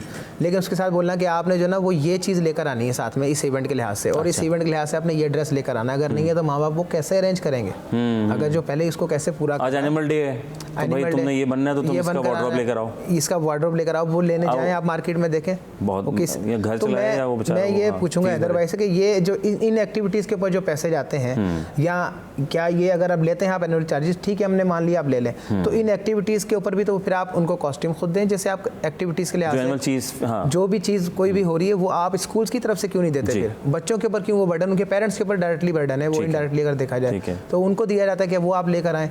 इसके अलावा फीसिस के ऊपर अगर बात की जाए तो वो 13-14 महीने जो वसूल करते हैं। बात यह है कि सरकारी सतह के ऊपर ये जो मंजूर करवाने की बात की कि हम मंजूर करवाते हैं, पहले एनुअल चार्जेस देंगे, ठीक है, एग्जामिनेशन फ़ीस लेंगे, या दूसरा जून जुलाई की फ़ीस लेंगे, तो टीचर्स को जी हमने तनख्वाहें देनी है। सर पंखा तो बंद होता है, डिस्पेंसरी बंद होता है, पानी भी नहीं आता, एग्जैक्टली, पानी इस्तेमाल नहीं हो रहा, फर्नीचर इस्तेमाल नहीं हो रहा आपका, कुछ भी इस्तेमाल नहीं, तनख्वाह जारी है, तनख्वाह जारी है, उनको रखना, तनख्वाह का भी क्या, अगर रनिंग स्कूल में जैसे फ़ीस आधी ले लें, फिर ऐसे ये ऑप्शन है ना, इसके बाद ये ऑप्शन बचता है कि आप आधी फीस ले लें। आप फीस एनुअल चार्जेस वही, और दूसरी बात मैं सरकारी जो बता रहे थे कि वहाँ से मंजूर करवाने वाले कौन है साहब, वही है जिनको जो बैठे हैं सरकार।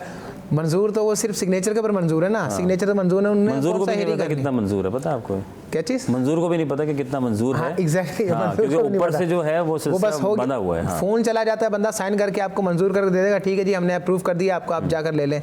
मुझे हैदर भाई बता दें कि कौन से डिपार्टमेंट में क्या क्या सवाल पूछते हैं कि आप किस चीज़ के लिए करो, कभी नहीं पूछा, हम इस चीज़ का स्कूल्स एसोसिएशन से, मेरी तो बहुत रही है इनसे जी स्कूल, क्योंकि बच्चे मेरे ही पढ़ते हैं तो वो कभी ये करो वो करो, तो मैंने इवन लीगल नोटिस तक मूव किया, उनको लेकर डायरेक्ट कंप्लेन लगाई, बुलाया उन्होंने जैसे तैसे भी, चूँकि मैं था मैंने फेस कर लिया, मेरे साथ उन्होंने मामला मुझे रिलीफ भी दिया।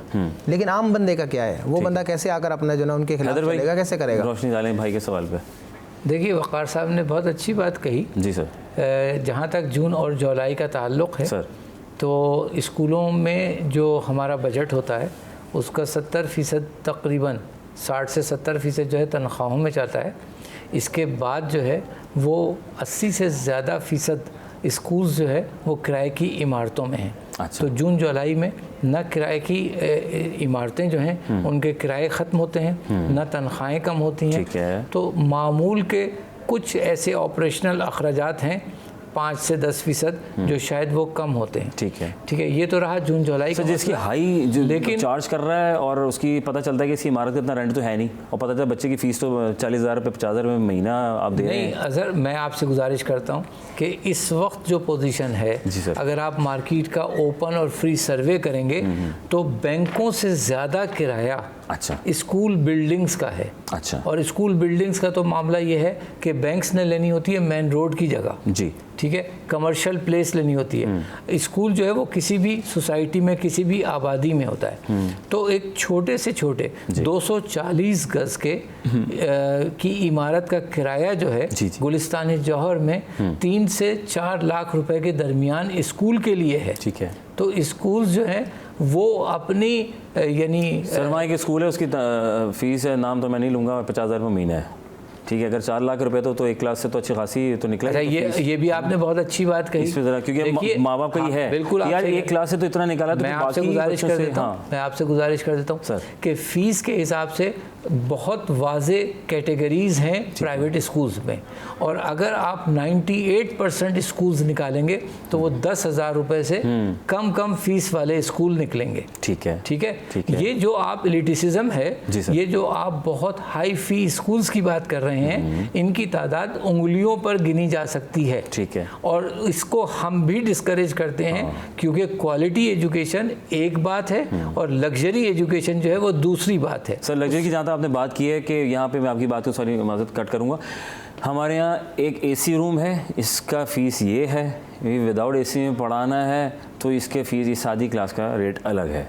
मतलब सॉलिड से ये एक स्कूल की प्रिंसिपल, मैं नाम नहीं लूँगा, एक प्रिंसिपल ने मुझे बोला, कहती है शादी में ये रेट है आपके बच्चे की फ़ीस का, और ये मतलब ऐसे कि ये पढ़ा रही है, ये बिजनेस है। सर बिल्कुल आप सही कह रहे हैं। इस तरह की डिस्क्रिमिनेशन जो भी कर रहा है, बच्चा भी कॉम्प्लेक्स का शिकार हो जाता है, वो गलत कर रहा है। हाँ।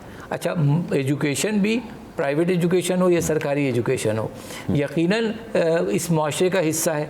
जिस तरह हर शोबे ज़िंदगी हमारा जो है वो करप्शन का भी शिकार है और उसमें कुछ काली भेड़ें भी होती हैं। अच्छा, ठीक है। एजुकेशन में भी यकीनी तौर पर ऐसा नहीं है कि कोई गलत प्रैक्टिसेस हो ही नहीं रही हैं। ठीक है। मैं सिरे से इस बात का इनकार नहीं कर सकता कि बिल्कुल जी 100% जो है वो प्राइवेट एजुकेशन जो है वो अपने प्रिंसिपल रोल पर अमल कर रही है। ठीक है। बहुत सारे झोल हमारे यहाँ भी हो सकते हैं, गलतियाँ हमसे भी हो सकती हैं, और कुछ लोग हमारे यहाँ इस तरह से इन्वेस्टमेंट के जहन से मतलब आ चुके हुए हैं कि जिनकी वजह से इस तरह के मसाइल जो आप जिनकी निशानदही कर रहे हैं उनका सामना करना पड़ता है। सर मुझे बता दें कि टाइम बहुत शॉर्ट है सर, प्लीज जल्दी। हाँ, मैं ये कहता हूँ कि आप बोलते हैं कि स्कूल वाले के रेंट जो है ना वो इतना है, इतना ज़्यादा है। ये जो स्कूल रेंट पे देते हैं वो इनसे ज़्यादा लेते क्यों है? ये वजह आज तक हम इस नहज तक क्यों पहुँचे? स्कूल को क्या समझ के इतना महंगा दिया जाता है? और भी चीज़ें हैं, उनको पता है माले मकान को चाहिए ना, वो फिर एहसास करे कि तालीम के लिए अगर दे रहा है किसी को जगह तो वो फिर ख्याल कर ले, वो उसको पता है स्कूल वाले आगे से ज़्यादा लेंगे। सर वक्त की कमी है, वरना इस पर ज़रूर बस डिटेल बात करते हैं। हैदर अली साहब, आपका बेहद शुक्रिया, जज़ाकल्लाह। आप chairman All Sindh Private School और कॉलेज के थे, आप उनकी तरफ से नुमाइंदगी कर रहे थे। आपकी भी एक वसी तजुर्बा है और आपने कोशिश कर रहे हैं जहाँ ऐसे मामला थे, हमने चाहा कि उसको आपके सामने उजागर किया जाए ताकि आप भी इसको ज़रा थॉरली देखें। और वक़ार भाई, आपका बेहद शुक्रिया। वक़ार हसन चीमा साहब, आप एडवोकेट, हाई कोर्ट, आप तशरीफ़ लेकर आए। हमने कोशिश की इस पर बात करने की और कोशिश की है, उम्मीद पे दुनिया कायम है। सर को हमने जो है डिस्कस तो कर दिया है, हमने अपनी इल्तिजा इनके सामने रख दी है। अब ये देखते हैं कि सर किस तरीके से लेके उसको आगे लेके चलते हैं। खुश रहिए, खुश रखिए, बच्चों का आलमी दिन है, बच्चों से प्यार कीजिए, फूलों जैसे बच्चे फूलों की तरह इनको लेके आगे जाएँ, फिर देखें ज़िंदगी कितनी प्यारी और हसीन बनती है। अपने मेज़बान अज़हर अली बेग को दीजिए इजाज़त, फिर होगी मुलाकात। पाकिस्तान जिंदाबाद, अल्लाह निगहबान।